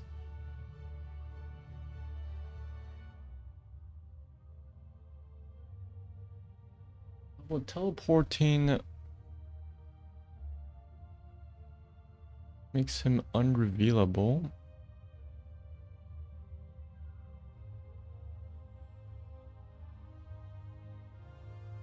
For 1 second.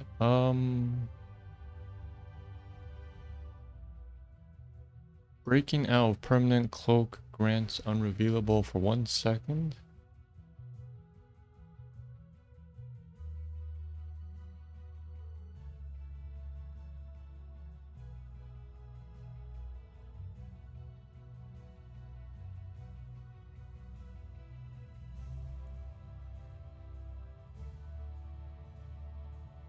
Yeah, I think that's worth the 20.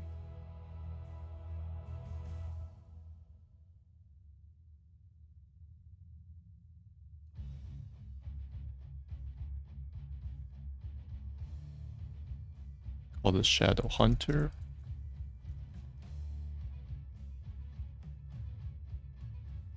Gain 1 second of unrevealable. Unrevealable. When leaving permanent cloak.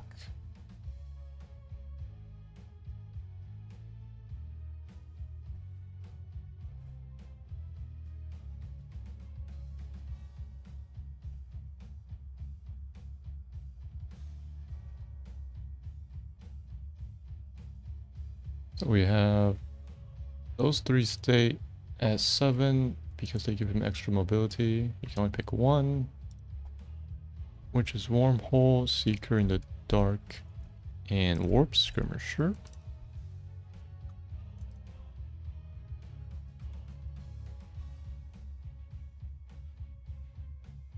extra damage will be at 16, which is this one or this one.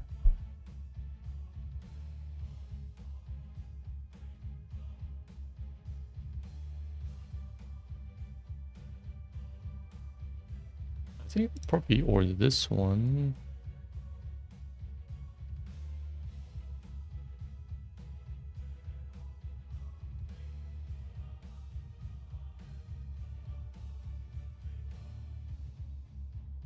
Increases spell power.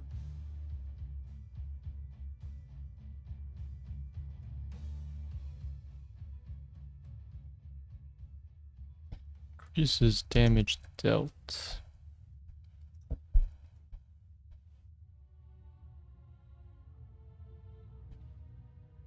So yeah, it'll be this, or that. 16.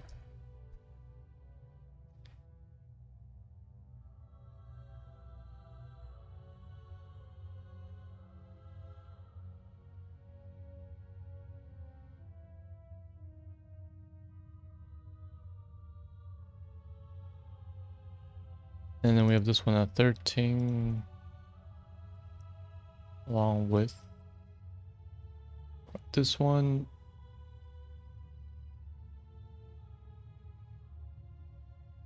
And this one? Shadows. No, move unseen. Actually, move unseen. Okay, definitely this one. Darkness descent.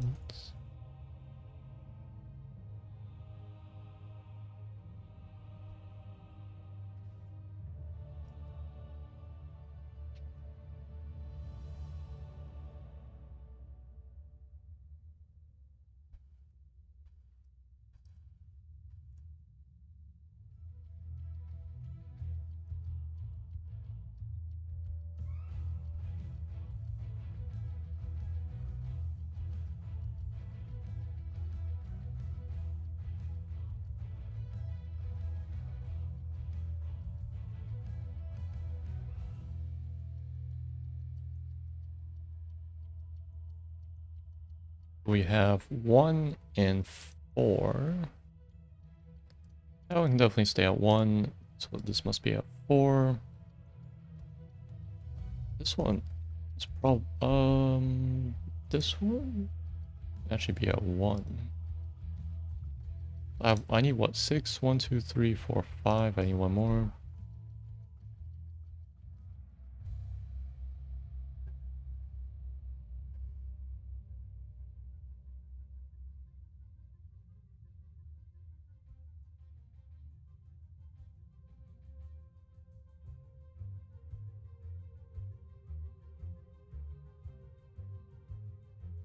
So let's put this one, Shadow Step, and Void Armor.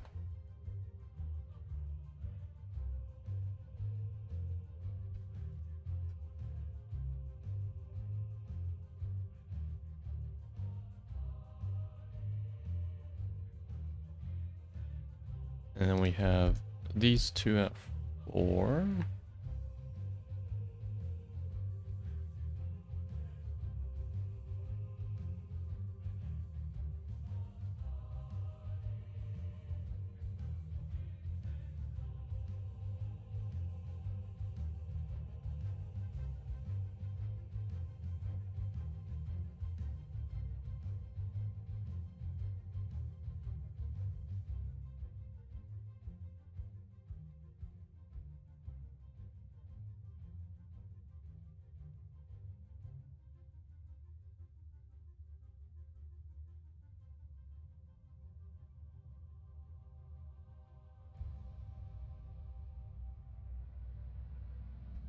No, let's have this one down here. And then this one will be Vorpal Blade Window.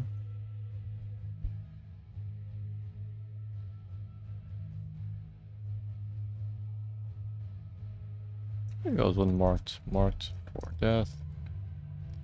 What's the name of this one? Sentence death.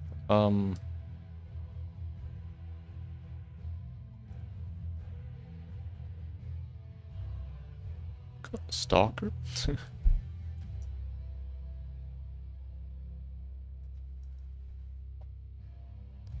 Vorpal blade window increased to 5 seconds.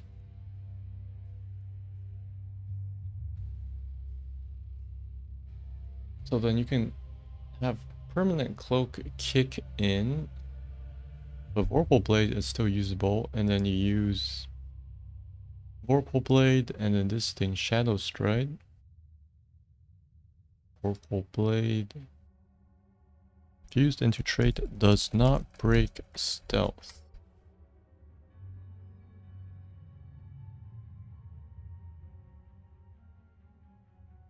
I think Vorpal blade forces an attack or something.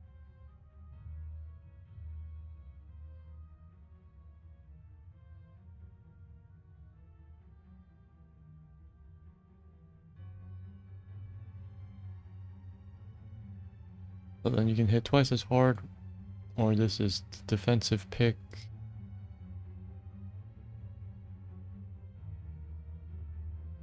Yeah, this is fine.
Okay, this is Zeratul. And lastly we have Zul'jin.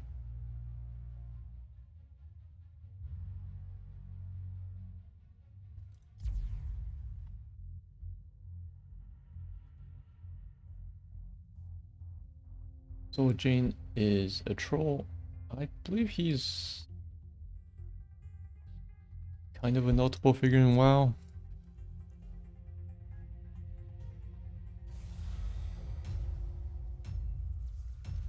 Wow, Zul'jin.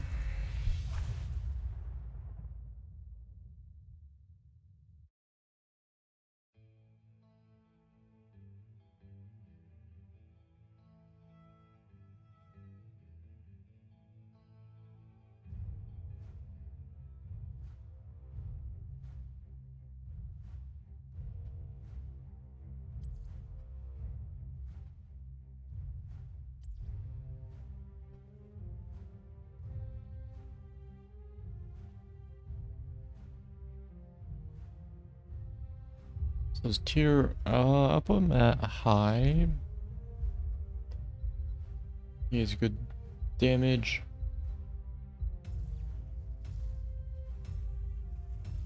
With all attacks, or Twin Cleave is pretty good at poking. You can get one of the highest all attack ranges at 7.7. Prepare for combat. Similarity medium. He's probably one of the top 5 all attackers in ARAM.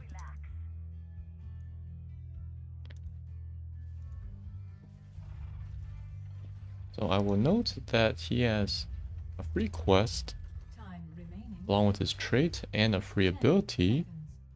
which bothers me why he has so much free stuff. 5, So I would actually strip the quest out into a talent somewhere. 1. Localized combat now. And I was thinking of replacing regeneration with Amani Rage, because Amani Rage fits his skill set more because he likes being at low health. If I wanted some healing, I would put that into a talent for Amani Rage. Or just cram these two together into one.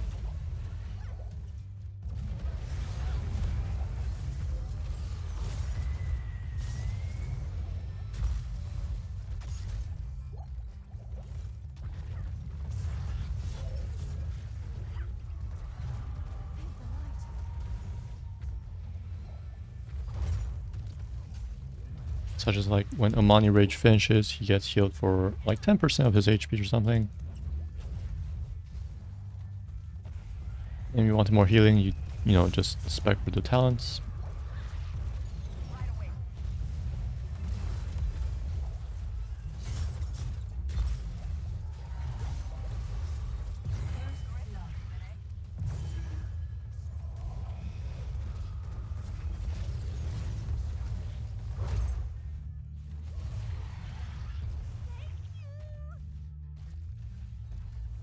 I also split his You Want Axe quest into two. Because his two rewards is extra attack range and Twin Cleave circles twice. So yeah, one is for his spell build, one is for his physical build. You can see it's kind of weird for the two rewards to be like this. That's why I will split the quests. There's one Arcanite Axes. That's for spell build. So I would put the extra cleave into that quest. Extra revolution or twin cleave. And I don't know if I actually like two attack range talents. Kind of makes him a bit too hard to deal with.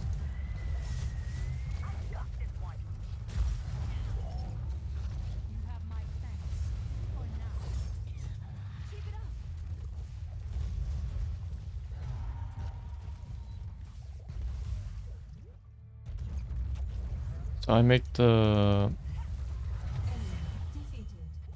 physical part of You Want Axe as a quest. You get stacks by just attacking people, right?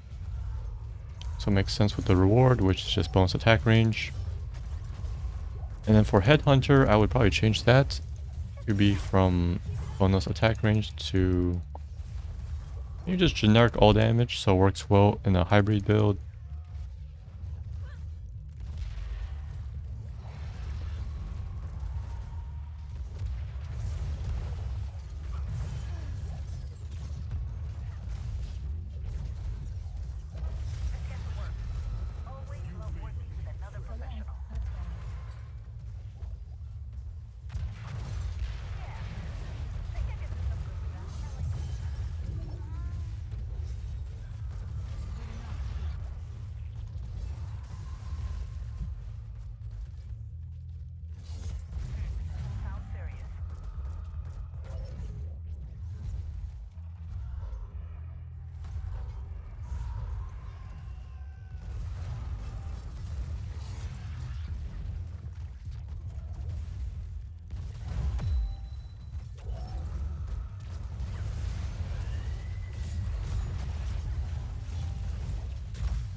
Well, he's also rated high.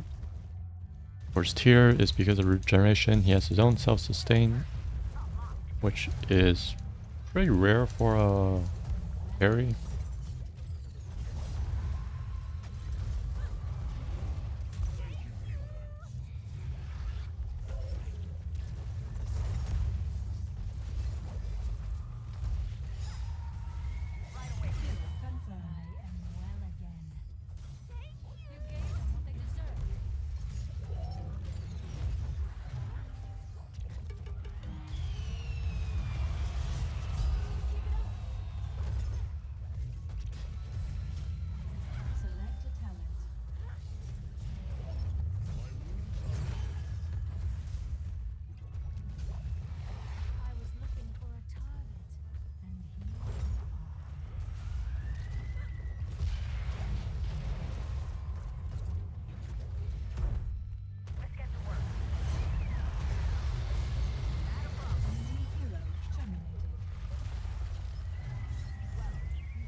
Those two heroics. It's one is for physical, one is for magical. He has Dingo. He cannot be killed. But his HP can still drop to 1.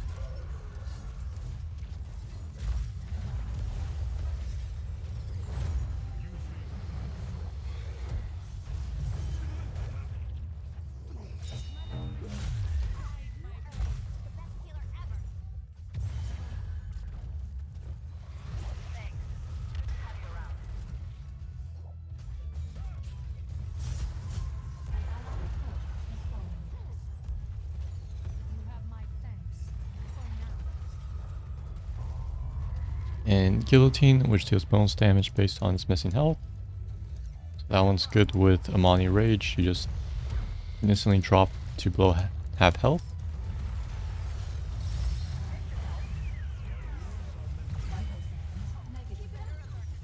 Actually, I'm not sure how much Guillotine damage goes up to. I believe it's double damage at half health. So it might be triple damage at like no health. I can check that.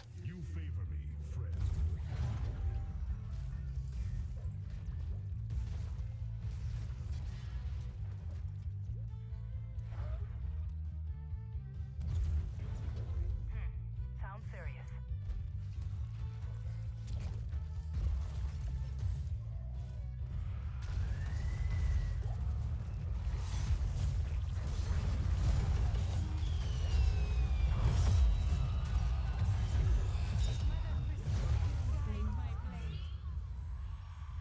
Let's help our allies.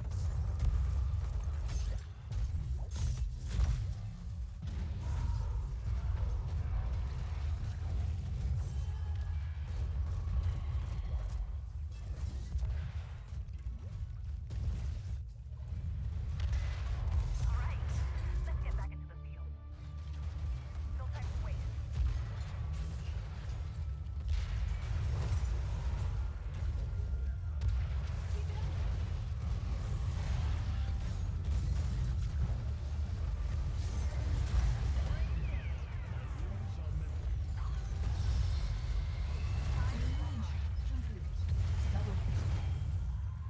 Triple kill. Select a talent. My wounds are mending. One out of one doctor is approved.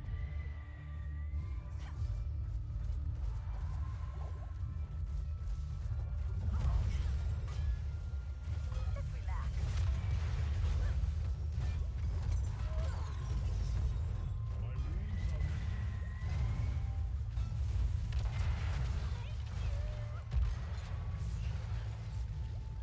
In his 20 upgrades, he has Amani Resilience, increases duration, and he gets Life Steal when it... And the healing kicks in when it ends, which is very effective.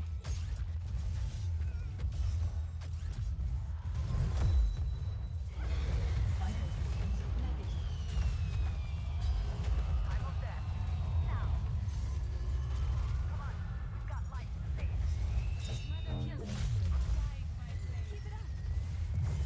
I'd probably reduce the duration, or remove the duration bonus, and increase the life steal, maybe to 100%. So you have to lock him down during his ultimate, or he will life steal back up.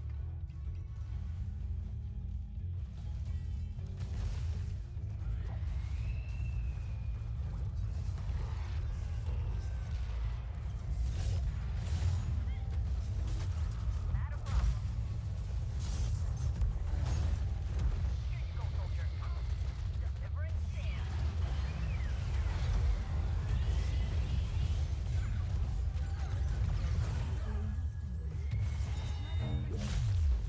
Kill confirmed. Way to go.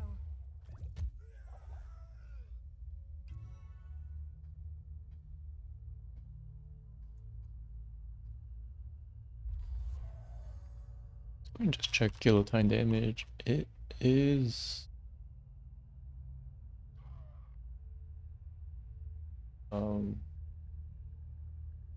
100%, right? Watch yourselves. Doctor is in. Right away.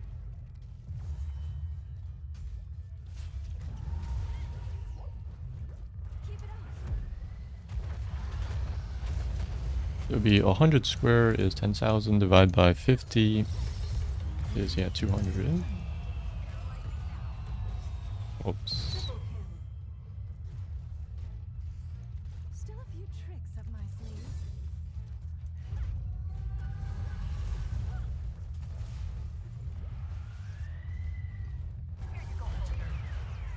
Vital signs negative.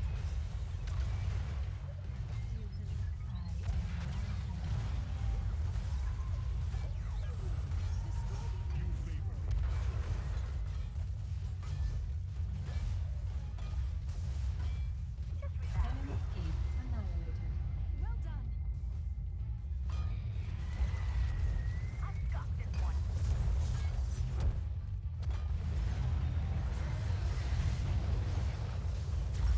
Enemy hero terminated. Killing spree.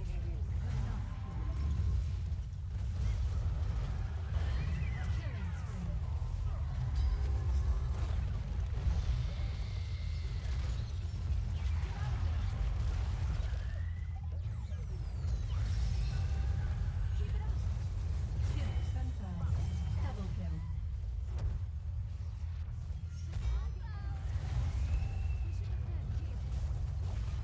I've got this one. Best healer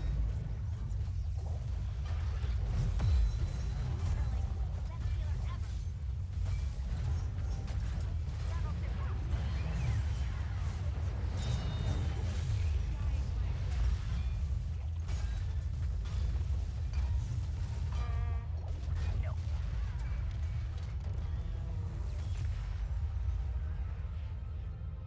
This one will be changed. Amani Resilience. MVP.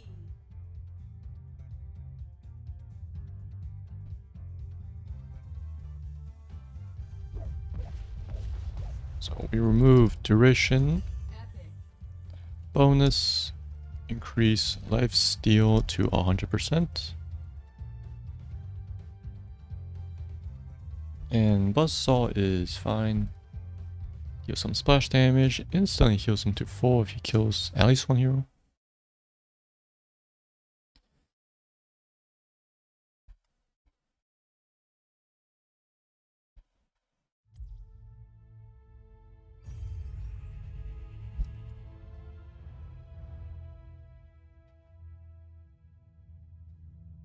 So we have, let's see, Amani Resilient, Amani Rage.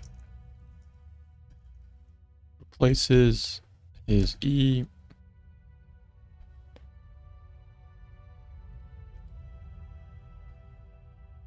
Regeneration has been removed.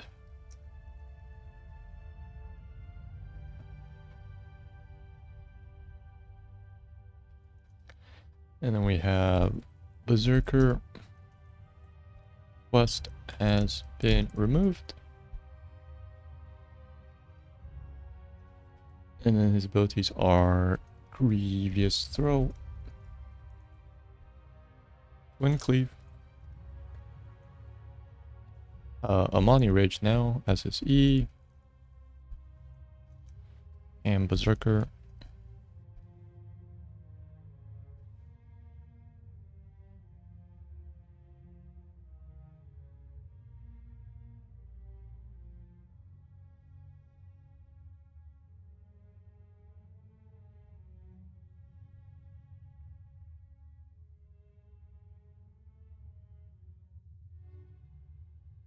So we could change, he loses half health. Let's say he regenerates 120% of sacrificed health. So if he uses that full health, he actually regenerates 10%. regenerates 120% of sacrificed value. So he gets a bit of healing through Amani Rage. So his healing is gotten over 10 seconds, but it's not channeling, and its effect is pretty minor.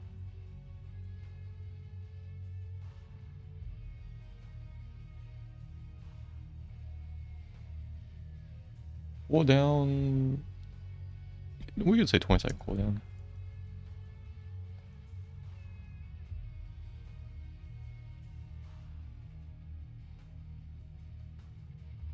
So we can keep it in Amani Hide.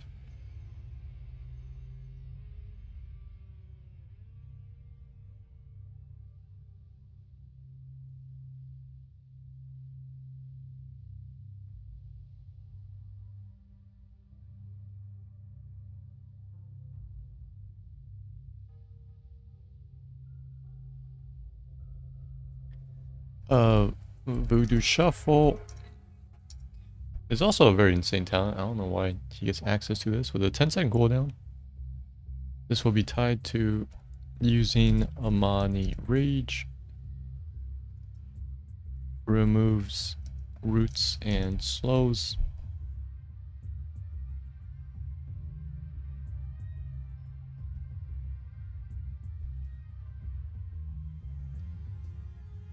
And then we can have Troll's Blood. Amani Rage regenerates for 150% of sacrificed value. So when he's full health, he sacrifices 50%. He gets back 75%. 25% healing. This is probably like a 13 or 16 talent.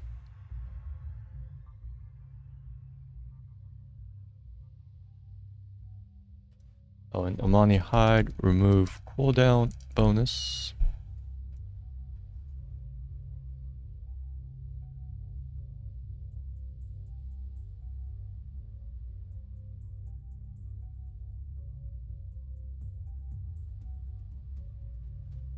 And then his 3 quests would have been Arcanine Axis,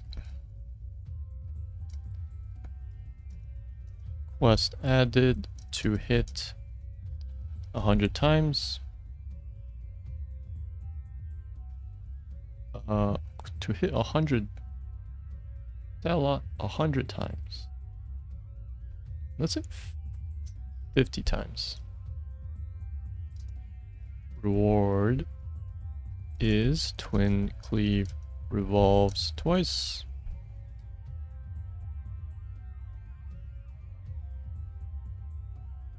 Quest added to hit 50 times. Reward is twin to hit 50 times with Twin Cleave.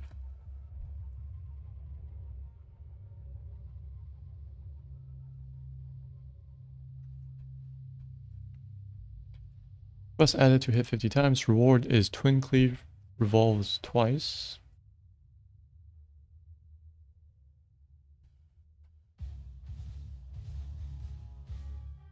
So you have to hit with Twin Cleave.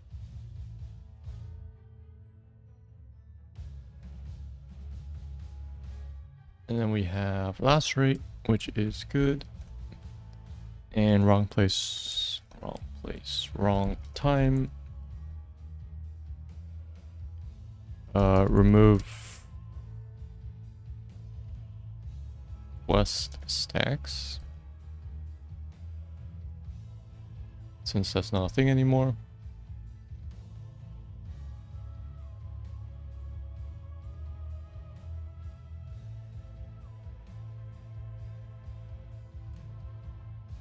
So his other quest will be You Want X for his attack build.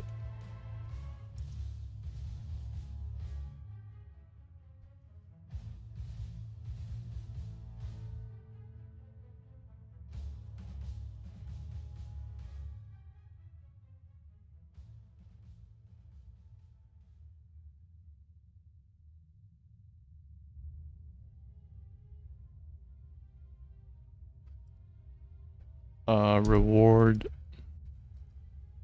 is one bonus attack range after 150 attacks against heroes.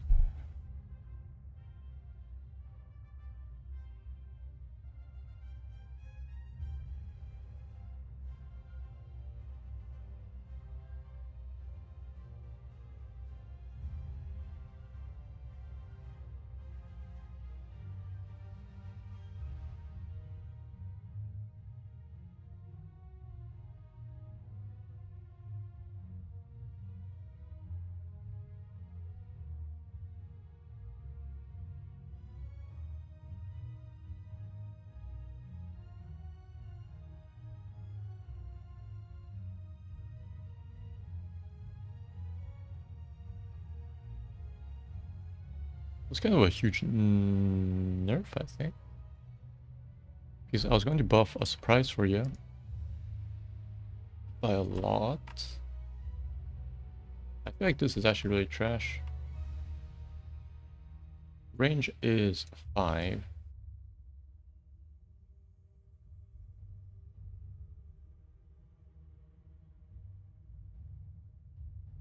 But this quest, yeah, it adds one. I mean, it does increases all attack damage every time he attacks. So we would have a surprise for Ya. Range is based on his bounce range is based on his attack range. Damage increased to, let's say 75% at least.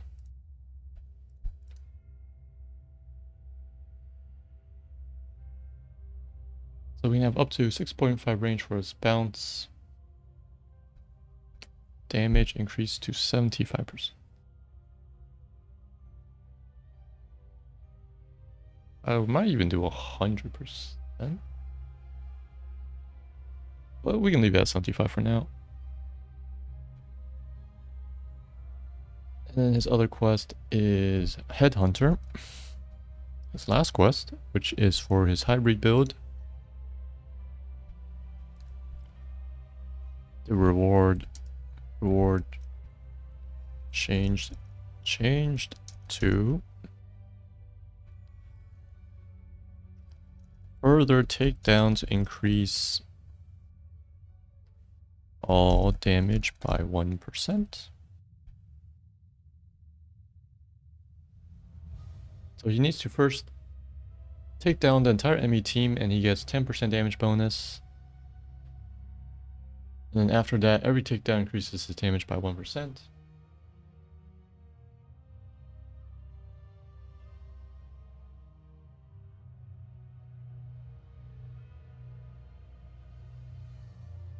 Yeah.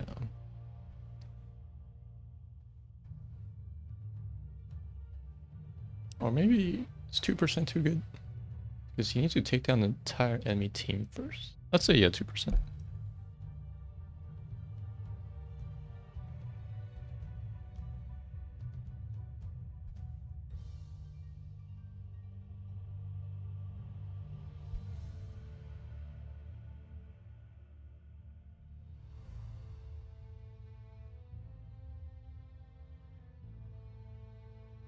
So for us, quests, we also have, let's see, let's go over previous throw. Bone Slicer.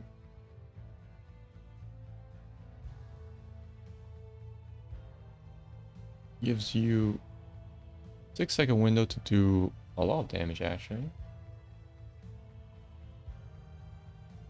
This does work on any enemies.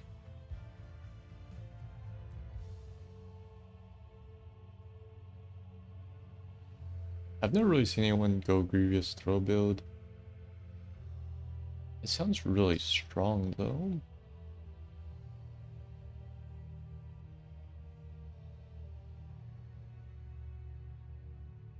Let's just remove the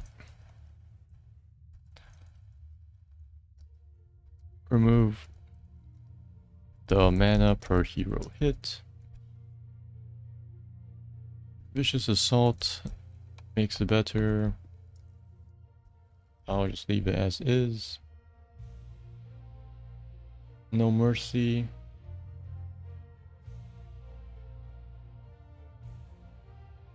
I'll probably remove the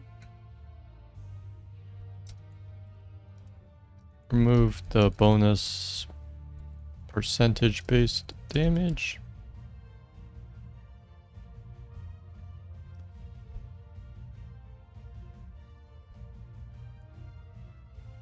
So this is just anti-armor.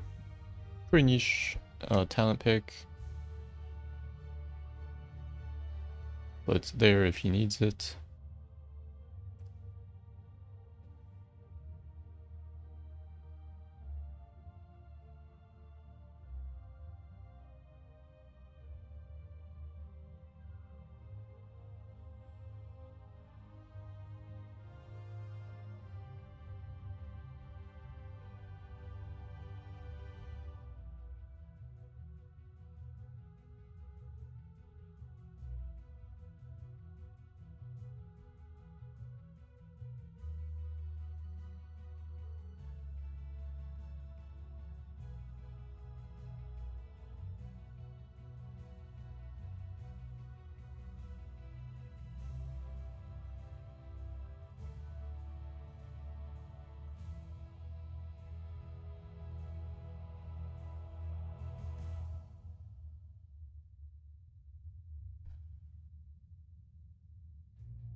I'll probably have this as a 20. Let the killing begin. And this is actually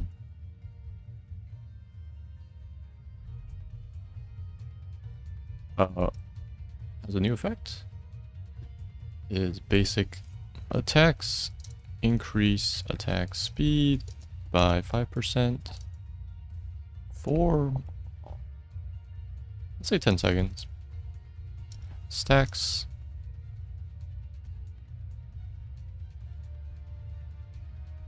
individually. So the duration doesn't keep refreshing.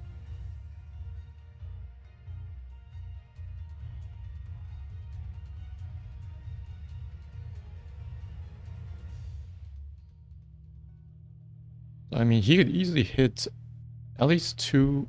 You could see he attacks 2.5 attacks per second when he has no health, pretty much, right? Let's just say you used Testingo. And then if you attacked with 2.5 attacks per second for 10 seconds, you get 25 stacks. And that's another 125% increased attack speed if you're always attacking. But that value should be even more since I didn't factor in these stacks.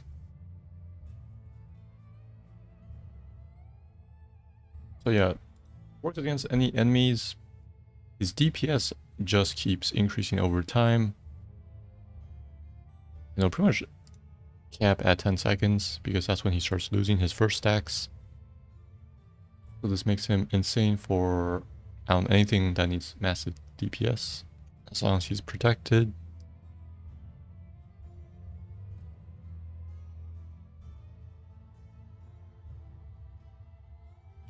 Let's call this Berserker attacks. Berserker attacks. Let's tie 1 tied to his trait. 2, yeah, he does need to lose all of his health to pretty much have this effect. Berserker attacks increase attack speed by 5% for 10 seconds. Stacks individually. Or let's say attacks during Berserker.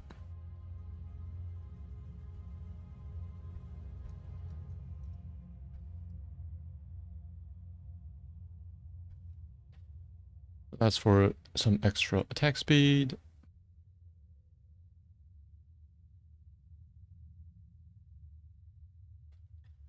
Ferocity, I think just makes the maximum stack 140%, yeah. Sounds fine.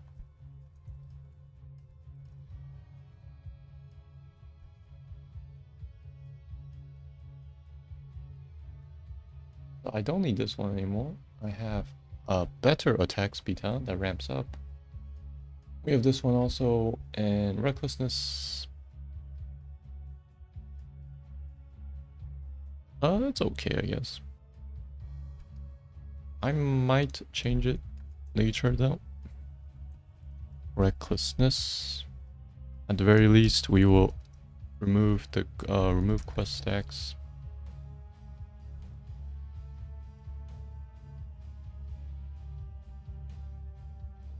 What did we not go over?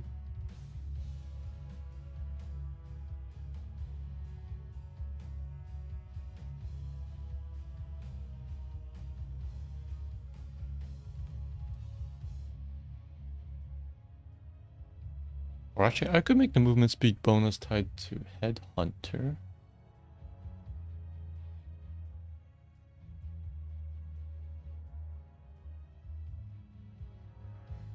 Instead of ramping damage.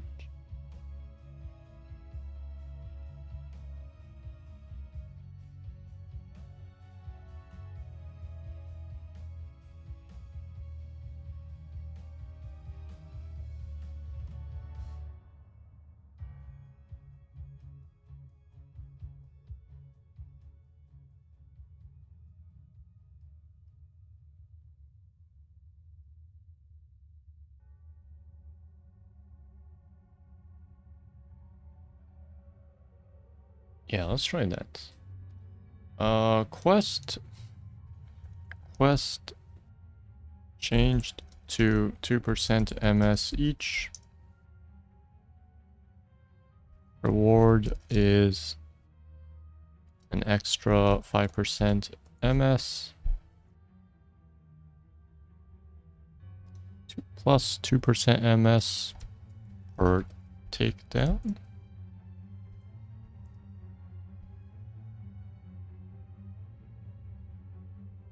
Let's change to plus 2% movement speed per takedown. Reward is an extra 5% movement speed.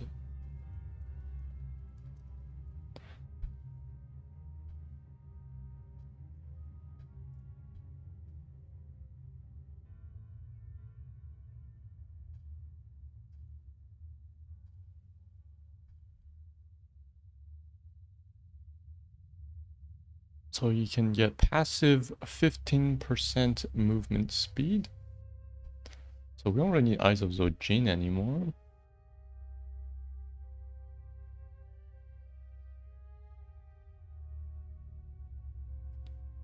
Ensnare. This is probably from Warcraft. I'm pretty sure one of the troll units has Ensnare.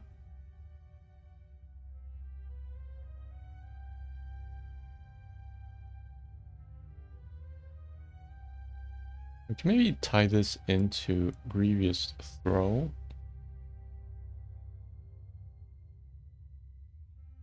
Grievous Throw roots the first enemy hero hit.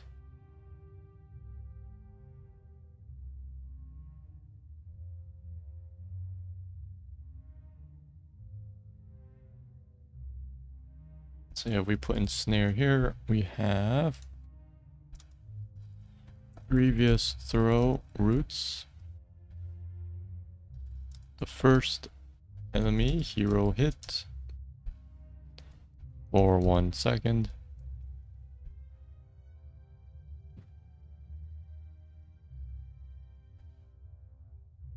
It's actually super spammable now. First enemy hero hit. But the mark applies to any enemies. You can have the pierce. I feel like these two actually need to switch in position. Because the pierce and not removed is very good. It's no longer moved by basic attacks.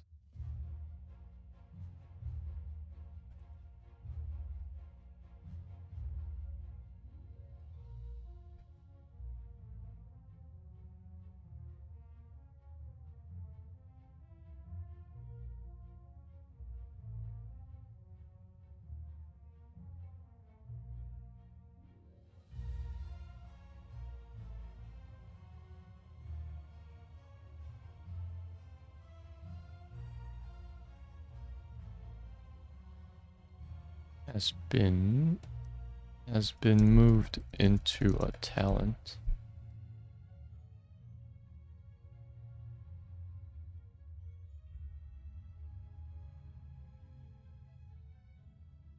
Reward is only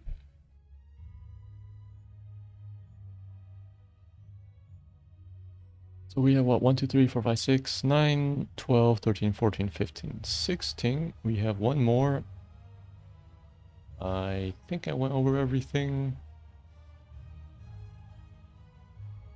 Besides force medicine. So this isn't really relevant though.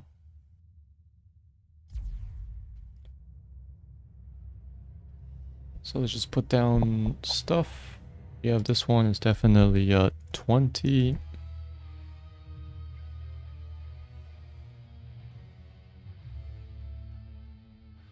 And surprise for you, should have been buffed enough.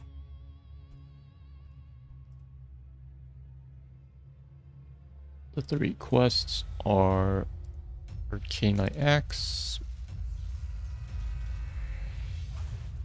You want Axe. And actually we can make this 75 since you can start stacking at level 1.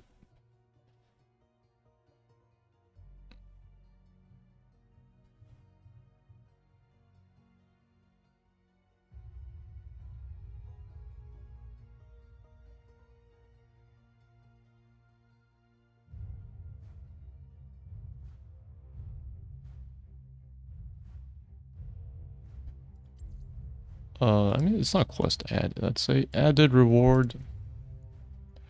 Added reward or twin cleave revolves twice after hitting 75 times.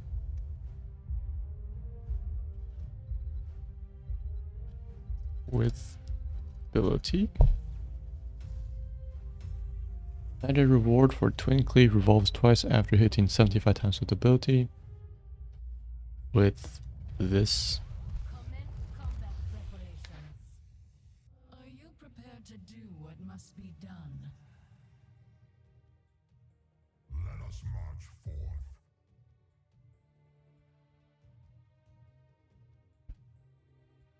So these aren't the 3 quests. The battle begins in 10 seconds. 5, 4, Wrong place, wrong time. I feel like could actually be moved 1. Begin to kind of early. At least by a tier.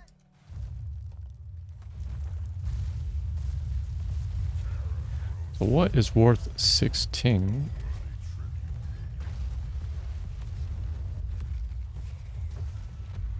We have no mercy. Oh, it stays at 16. Ensnare is at 7. Oh, 13. And we have the pierce at 7 and the bonus damage at 4.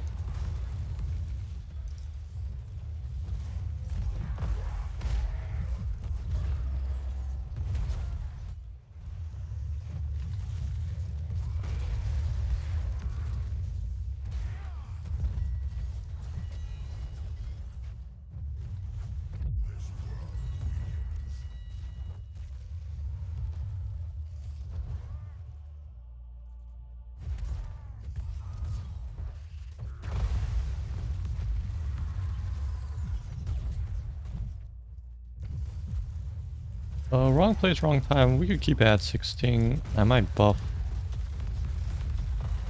the damage slightly, or at least to match how much damage each axe hits. So 112. And then I guess I can stay at 16. Damage increased to 112, so it feels like you're getting hit by the damage of 3 axes.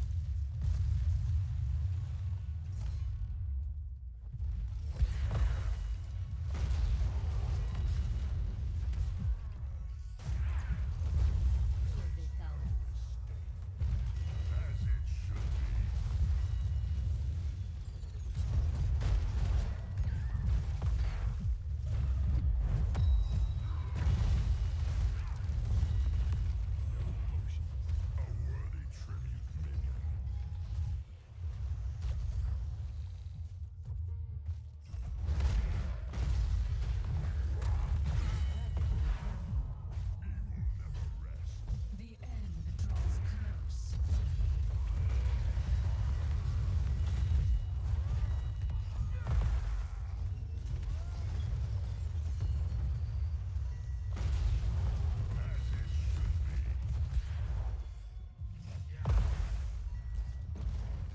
You could give him some extra healing, since he does consume life using Berserker. Let's say Force Medicine will be picking up a regeneration globe instantly heals for 10%. That also helps Amani Rage, because Amani Rage will heal more based on the more health you have, the more it actually heals. Because it sacrifices half of your current health.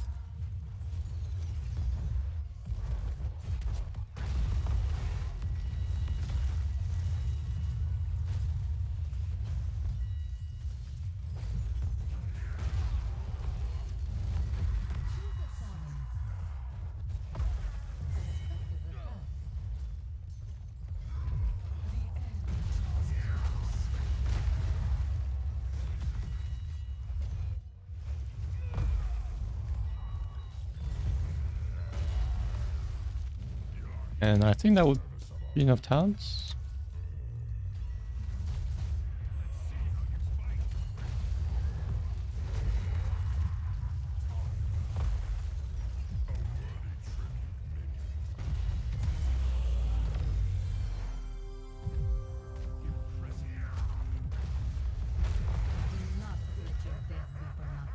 So we have this as another other forest medicine.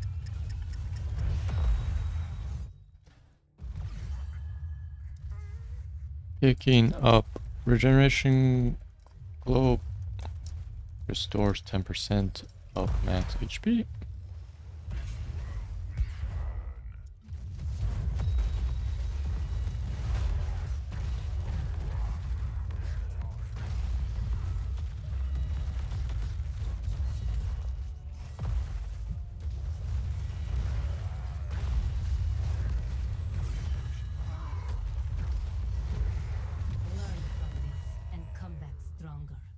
So this one probably pretty early, let's say 4. I had all of this already planned out.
Now last 16 will probably be Troll's Blood.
Actually, we could probably change recklessness to spell power based on missing health. So that's why it's based on Berserker. Because Berserker only increases attack speed based on missing health, so let's make recklessness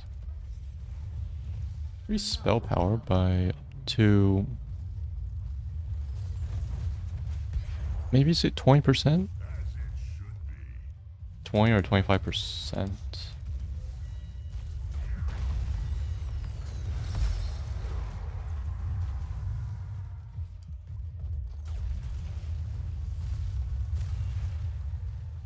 Increases spell power by 1% for every 4% of life missing.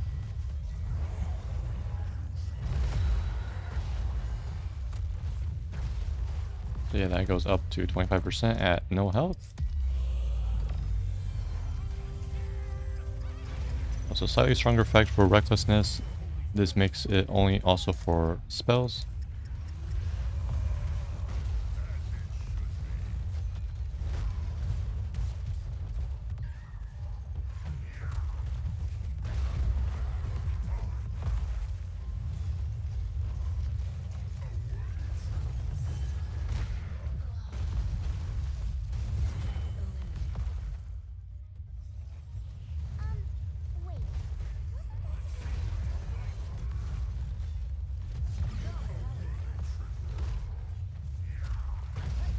What happened to your killing spree? All right, it's This was a possibility. So we have recklessness is changed to gain 1% spell power per 4% of HP missing.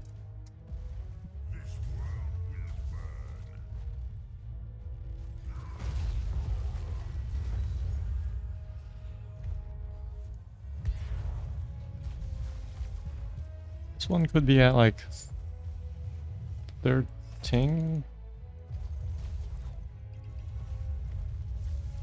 Well, it's mainly used for guillotine and twin cleave.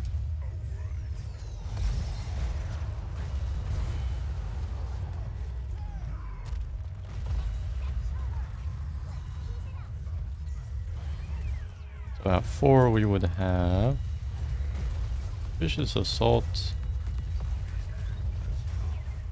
Amani Rage Talent, Amani Hide, and Shuffle will be at 7.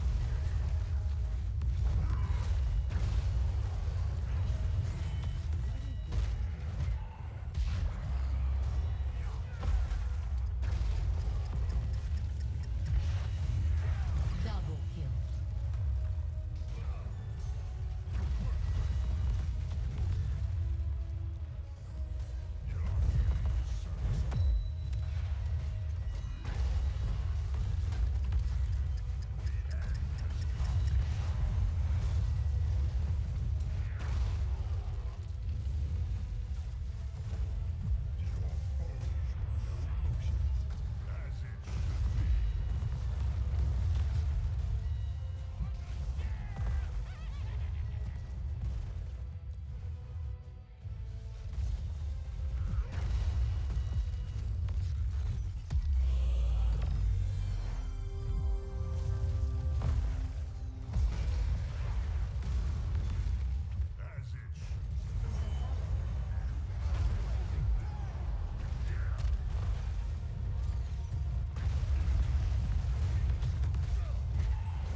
But yeah, ferocity is pretty weak.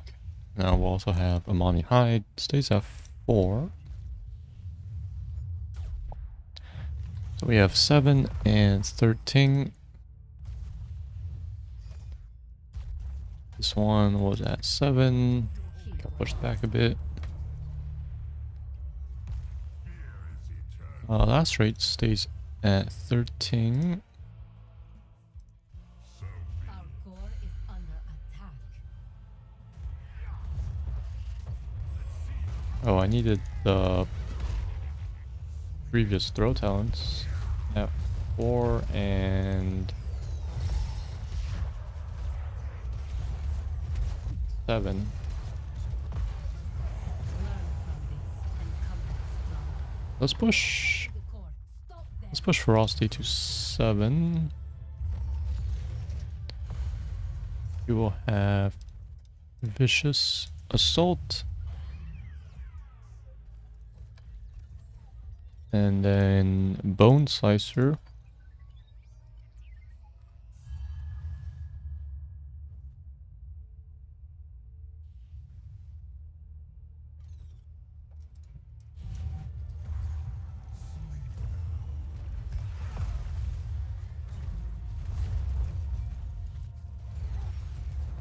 And the last one's for 13. Yeah, recklessness will be at 13.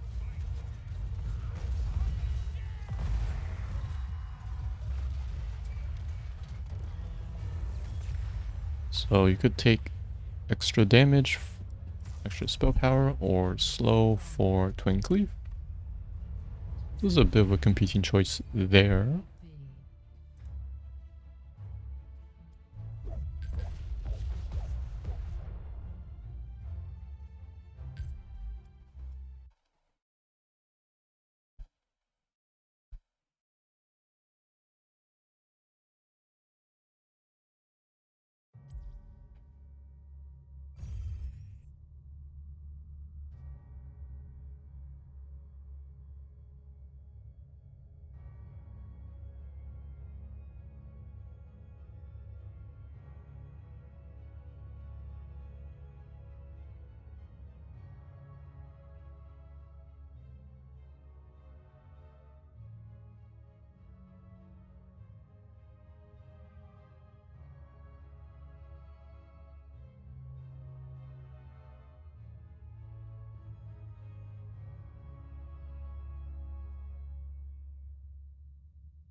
So yeah, that is Zul'jin. He is finished.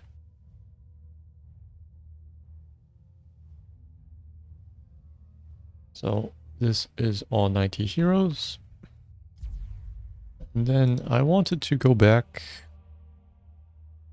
and check out my general changes. Let's update this after day 1. Keep identity of hero intact. Draw inspiration from source material when possible. Base moveset will try to be unchanged.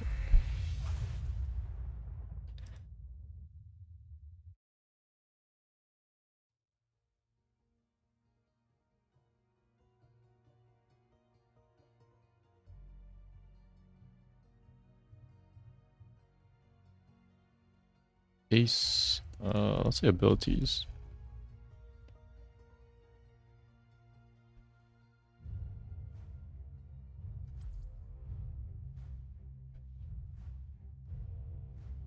So I changed talents a lot more than I change abilities.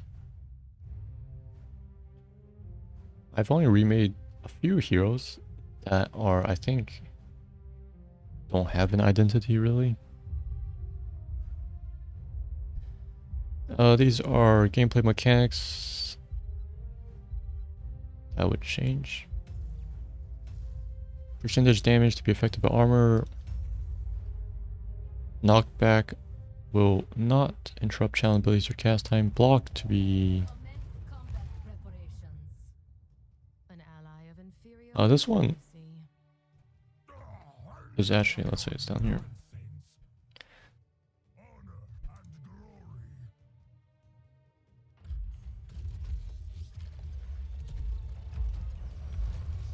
Uh, The battle mana begins in 10 seconds.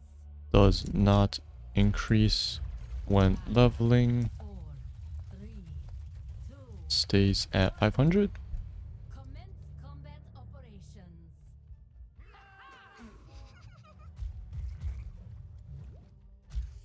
This way there's more mana issues. Or this is just gameplay mechanics slash balancing, let's say.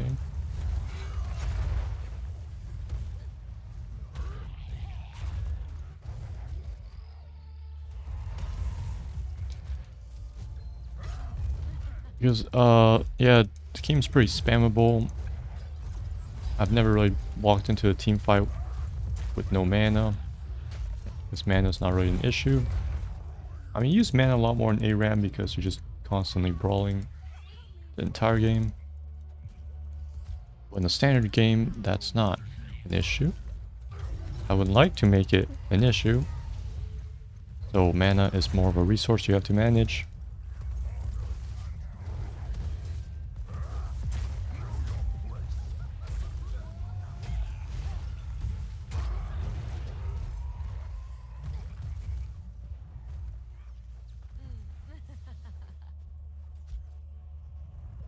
This is gameplay mechanics slash balancing.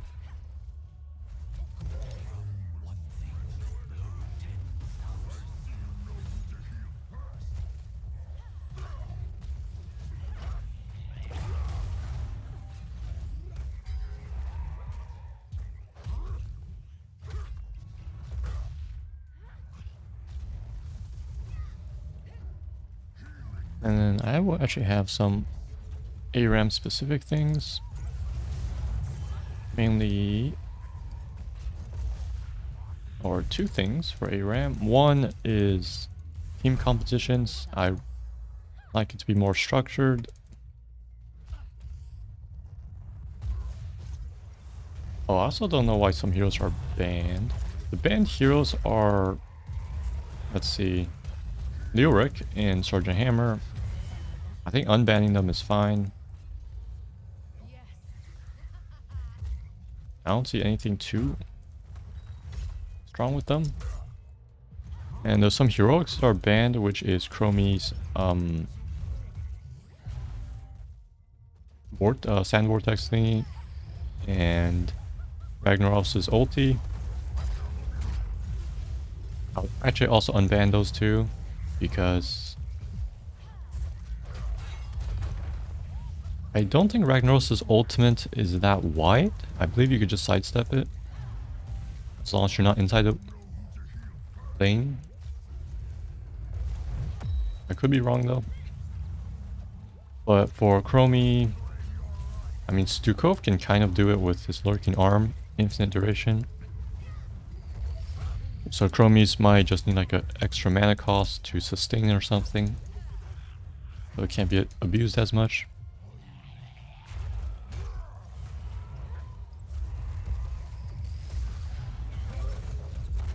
And then some more heroes that are banned are Abathur and Lost Vikings. I would unban them. Just to be fair, I don't see anything too weird with them. I mean, you don't have to pick them. Especially since Murky is in the pool for some reason. I don't think he should be in the pool. Since he is, I'll just be fair and let everyone be in the pool. For ARAM, I believe they took out the small chance where everyone rolls the same hero. I've never seen that in a long time. I'm pretty sure they took that out. And for team compositions, I don't really like the 5 carry versus 5 carry thing. I think that's a guarantee if both sides roll it. I thought both teams rolled Let your best be for nothing. the same random draft of roll. So, you know, Team A gets 2 supports, Team B also gets 2 supports, but I'm not sure how true that is.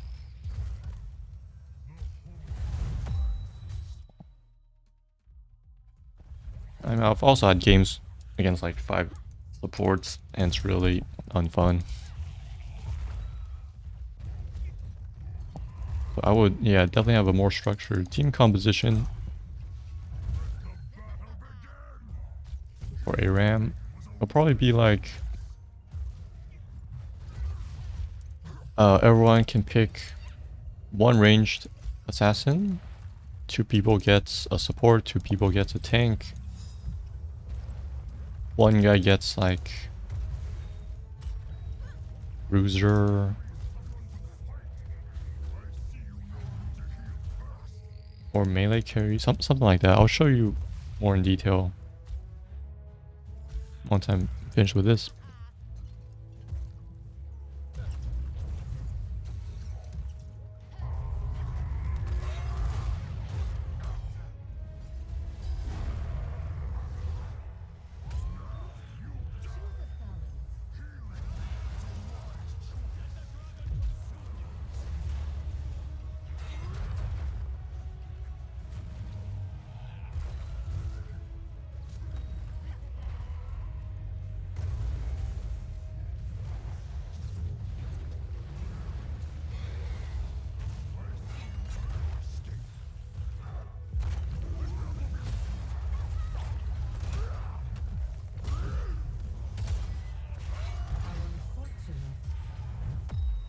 This is for ARAM only.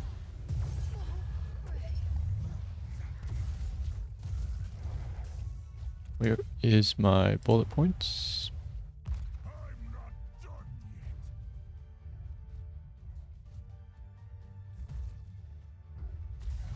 Unban all heroes and talents.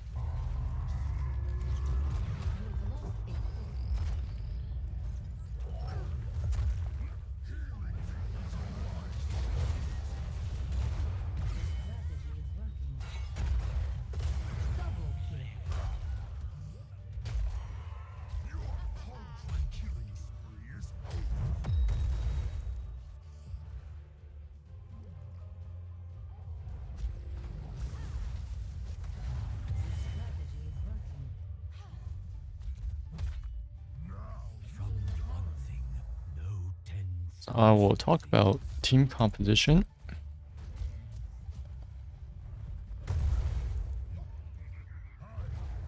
And I also wanted to have, for ARAM balancing, a fountain inside the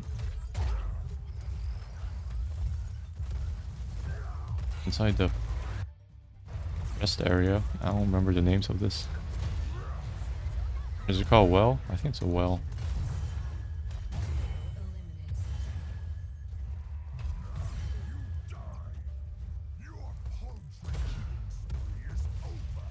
Because once you lose the last keep, the game's pretty much over, as you have no sources of sustain. I think it's the well. There definitely needs to be a well inside the fountain.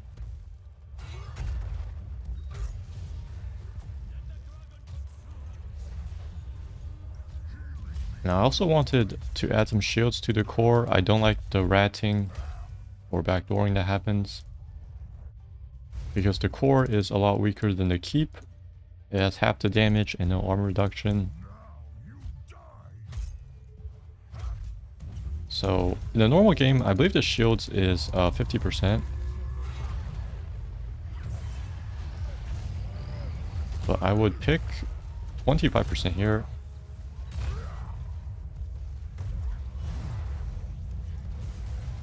Because there's no objectives, unlike a standard game where you usually push with objectives to end the game. I would add 25% just to help buffer some backdooring attempts. Because the core here also doesn't have abilities, unlike a standard game. So we will have well inside fountain slash safe area. I don't know what that's called. Maybe I could search up the names. Well, well, healing fountain.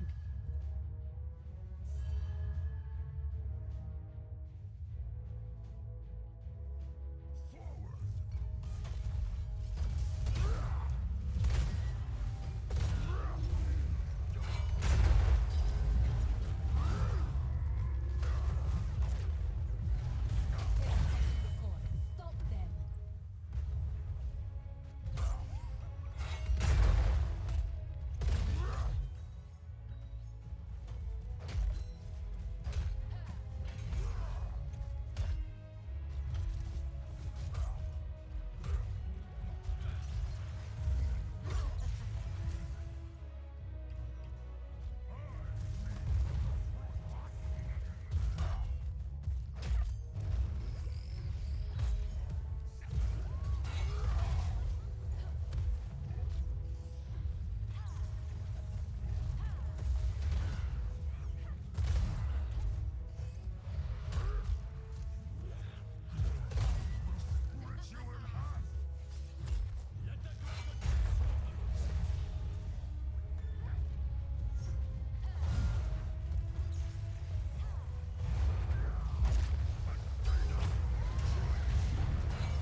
Our core is under attack.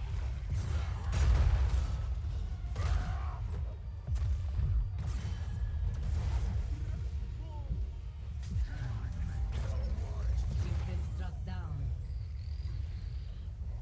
A healing fountain. Additional. Inside. What is this called? Alt Storm? Sure. Inside Hall of Storms. From the ashes. MVP.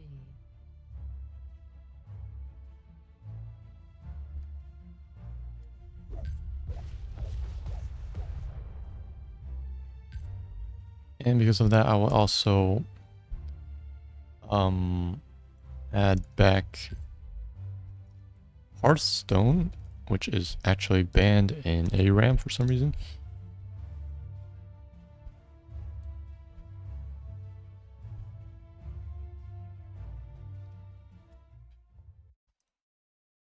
It's mainly because you don't regen back in base, but this also lets enemies backdoor more effectively because it takes you a while to go back across the entire map. And this is core. Gets 25% of max HP. Has shields. That regenerates.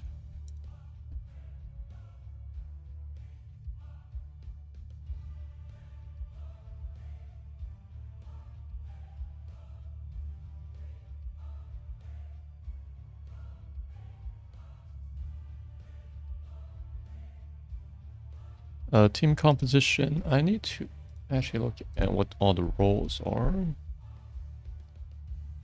Divided. Okay, so we have range assassin is definitely the most.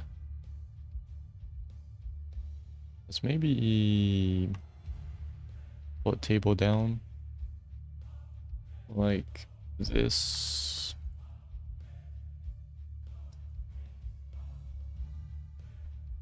Team composition is as follows. Is structured for both teams as follows, as shown below. We actually have, no, this table's wrong. So it should be 5 players, right? And 3 rows.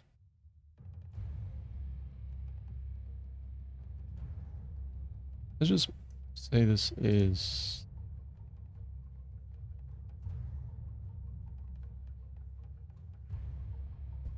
player 1 and then 2, 3, 4, 5.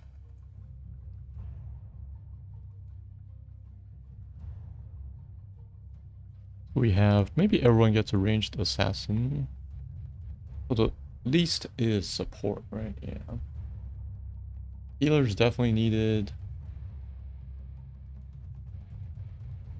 I think 1 tank.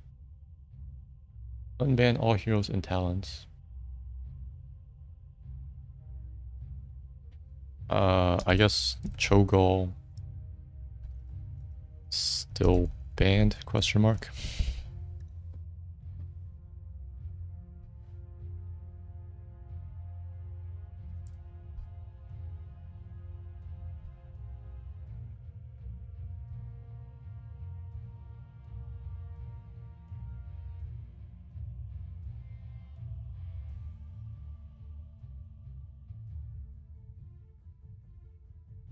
Cho'Gall only rolled for parties.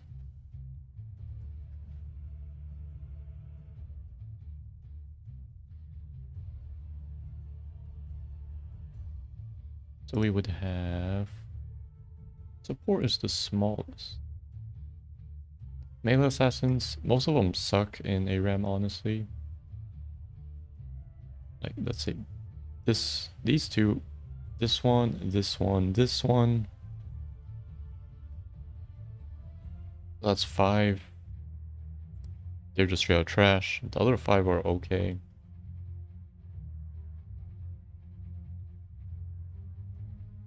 So let's say one guy can get melee assassin, right? Melee assassin. And then one guy can get always have a support in the game. It's kind of wrong.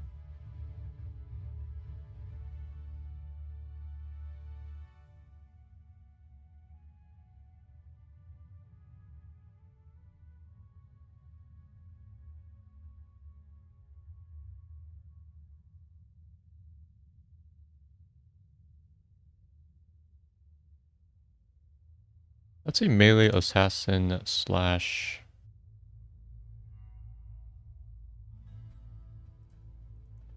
support. Melee is short for... Do I want to say melee ass? No, just melee.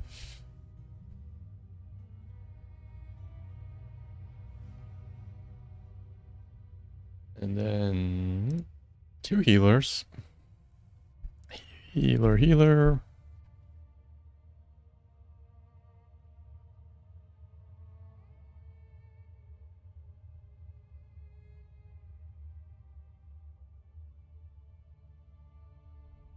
Actually, wait, how would I define this?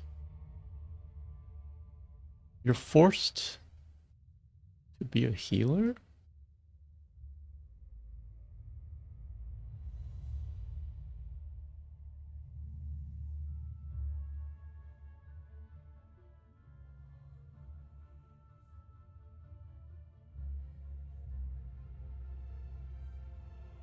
Let's say maybe one guy has to be a healer. And then this guy can be a second healer or a second tank. Probably like...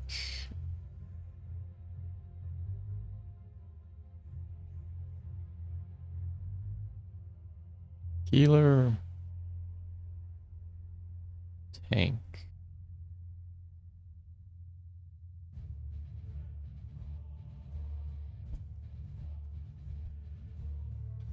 One guy can just be ranged, I guess.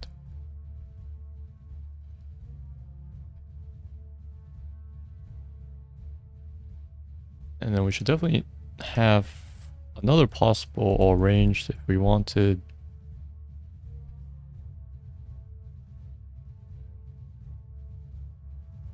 I think I'd probably put Bruiser here.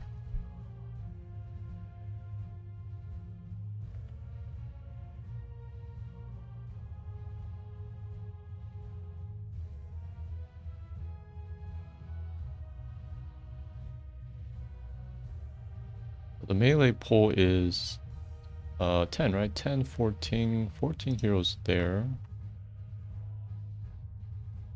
Bruiser's 17. 2 slots for Bruiser, 3 slots for... Or two players can play Bruiser, 2 players can play Tank. Tank has 12.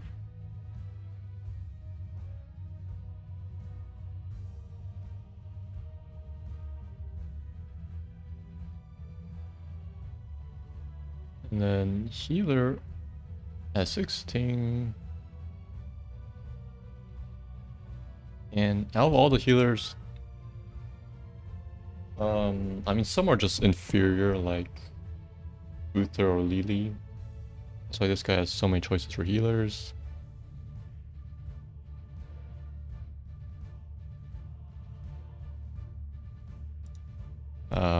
Melee is melee assassin. Maybe we could just imply that.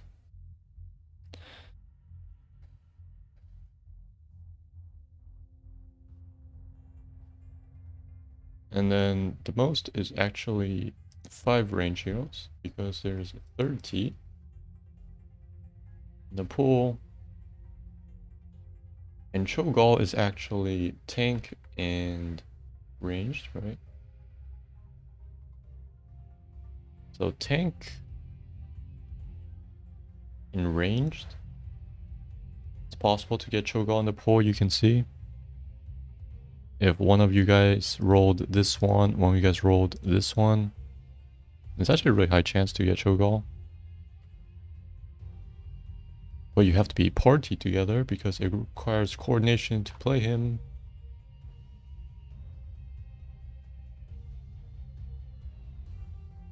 Let me check. Is there like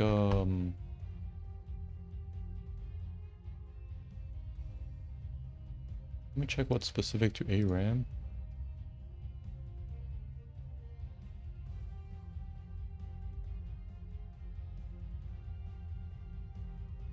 Other than that, I believe this is a lot better than just pure randomish that we get thrown at for now.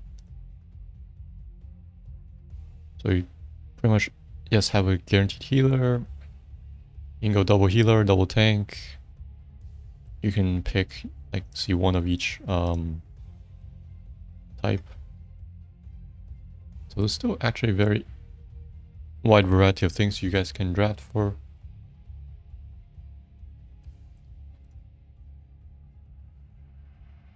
Let's look. So I would enable attack Hearthstones. That, yeah, keep that, doesn't regenerate. Or we'll have a shield. Orb generators. Oh yeah, this is a thing. This is not, no way, this isn't ARAM. Small chance that all players will be the same hero. I've never seen this in a while. And I mean, you've seen me play this whole series, this never triggered.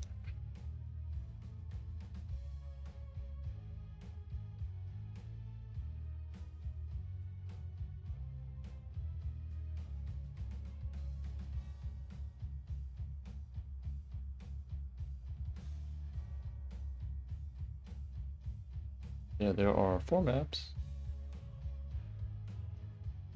One map does not have camps. See this map? This map has turrets. This one has the Goatman. This one has the Terran camps. So the banned heroes, yeah, I went over them. Banned abilities. Oh yeah, I remember when these weren't banned. One's banned because there's no Hearthstone. Yeah, I would unban all heroes and talents. Heroes, talents. Heroes, abilities, and talents.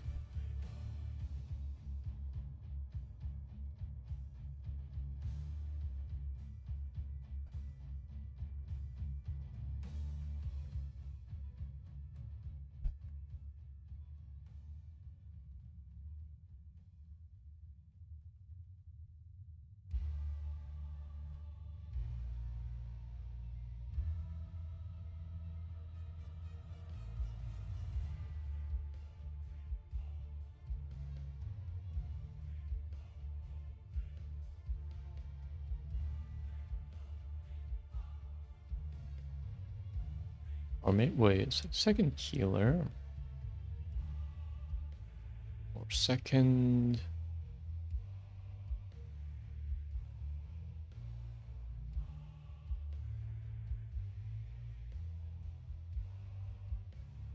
You can actually pick no tank.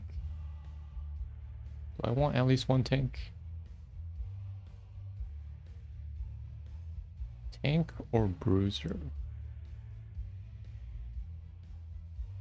Yeah, let's say this guy is actually the tank or bruiser. And you can actually get a second healer here.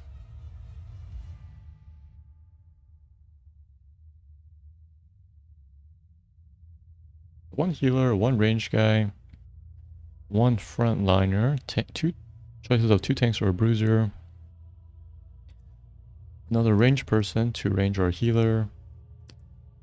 And then you have kind of the weird amalgamation of roles slapped into the last guy.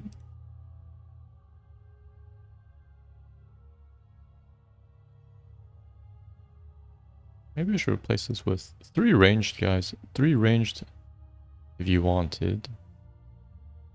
Yeah, this should be ranged, honestly.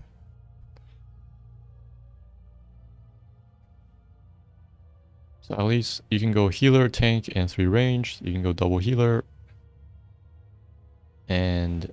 oh wait, it's only 1 tank. Should there only be 1 tank? Who's a tank?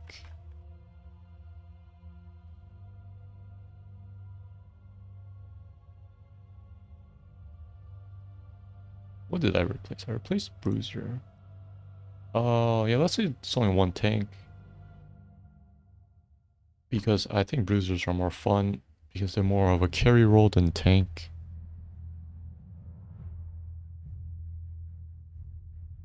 So this guy actually has more of a carry role. 1 tank.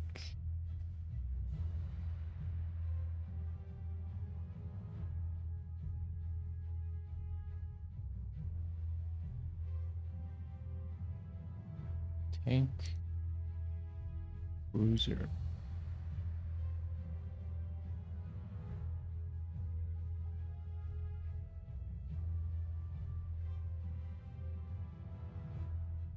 Okay, so there's 1 for melee and support, 2 for tanks, 2 for bruiser. I mean, numbers wise, it matches this more. 4 healers. We definitely need more healers. 6 ranged because there's the most ranged heroes. This is probably my final version, something like this.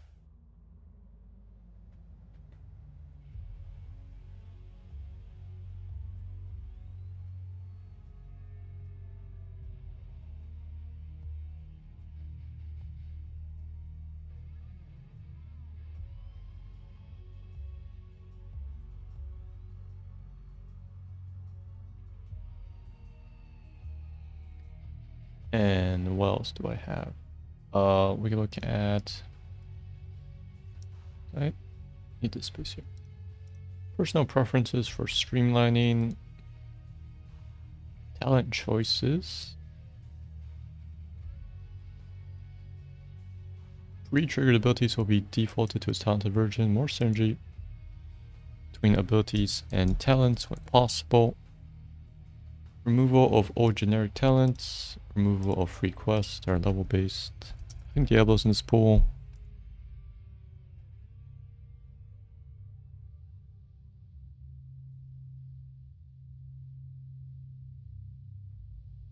Quests moved to level 1.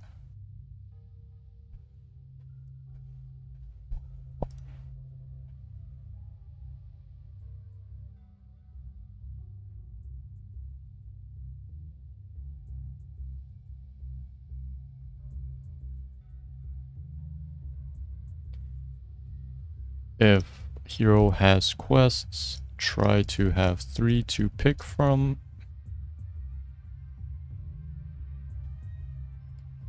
I think I like quests a lot in HOTS is because it rewards individual play, which isn't really a thing in HOTS. You can see, you know, shared team XP, no items. So yeah, talent.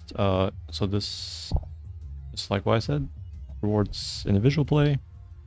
So it'd be nice to probably actually have a talent on everybody at one, but I'm not gonna go back and do this.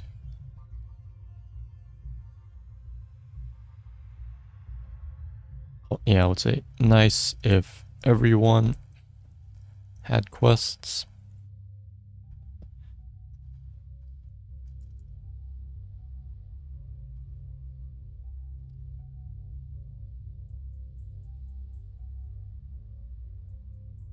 We'll generate talents or modified versions of or modified versions.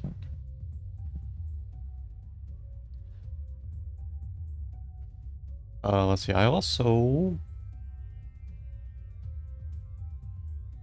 what else did I do? Structured talents, so you could specialize in a specific ability with few exceptions.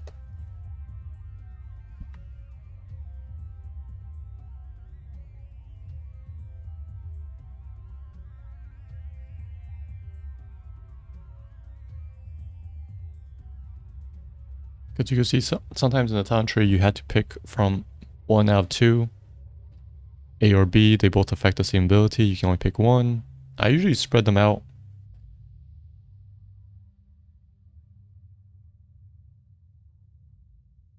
I also, let's see, 2 upgraded heroics.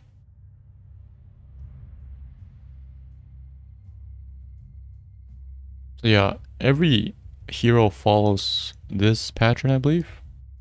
2 heroics and 2 upgraded heroics. So the weird heroes like Tracer, Deathwing, there might be some more. Now, follow this pattern. Or streamlining slash standardizing.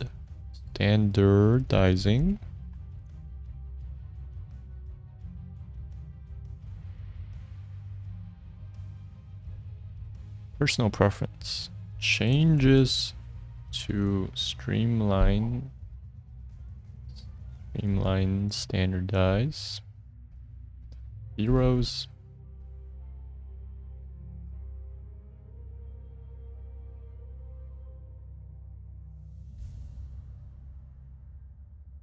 In general, at least 3 talents per basic ability, about 3 for the trait. 2 heroic, 2 upgraded heroics, 5 wild card slash other.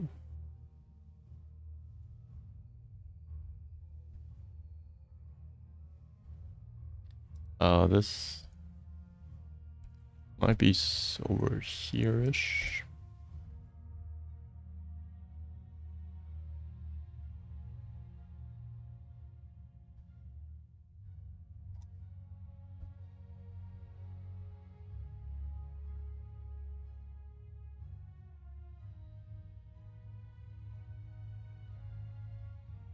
I don't think I really need to talk about this because I removed all blocks.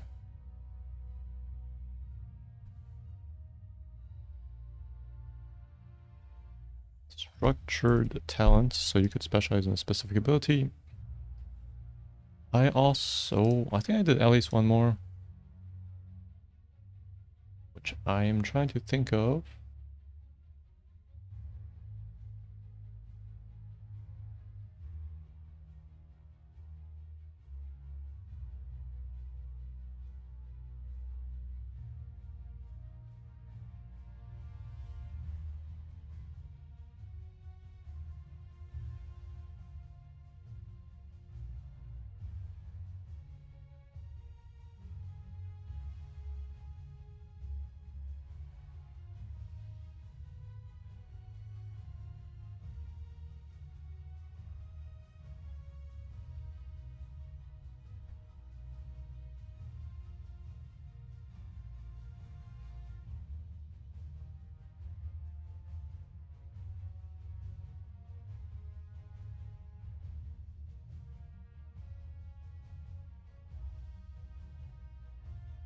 Um, is that really it?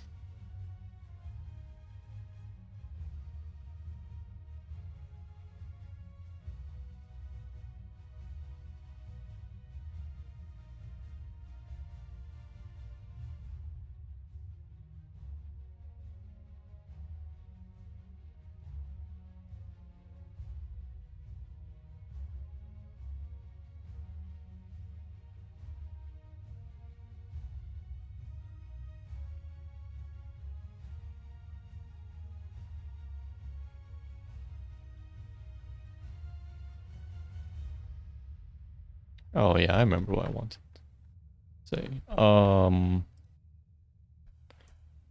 Removed removal of extra abilities and integrated to base kit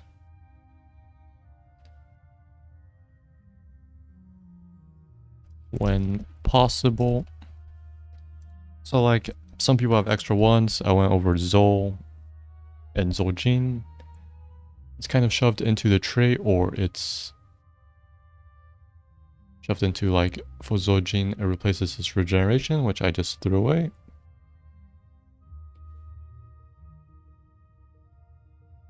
For other people who gets extra abilities through talents, I usually limit it to just one. And I would try to put it into the trait slot if possible. Like Grosh and Jaina actually can get an extra ability through talents, and that would be put into the trait slot. These 3 changes, I kind of leaned in towards this in the second half, especially this one, removal of extra abilities. So I think like Anduin, I kind of kept all his old talents where he can get an extra abilities and extra hotkeys. So I'm not gonna do another pass. This is it.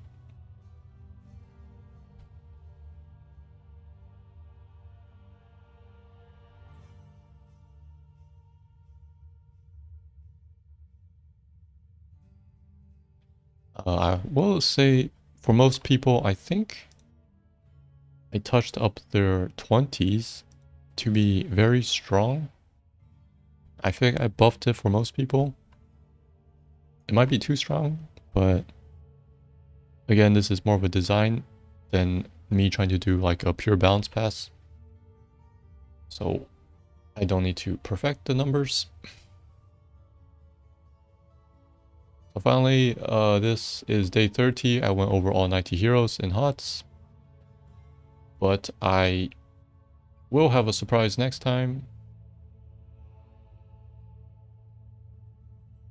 for tomorrow. So see you tomorrow. Bye.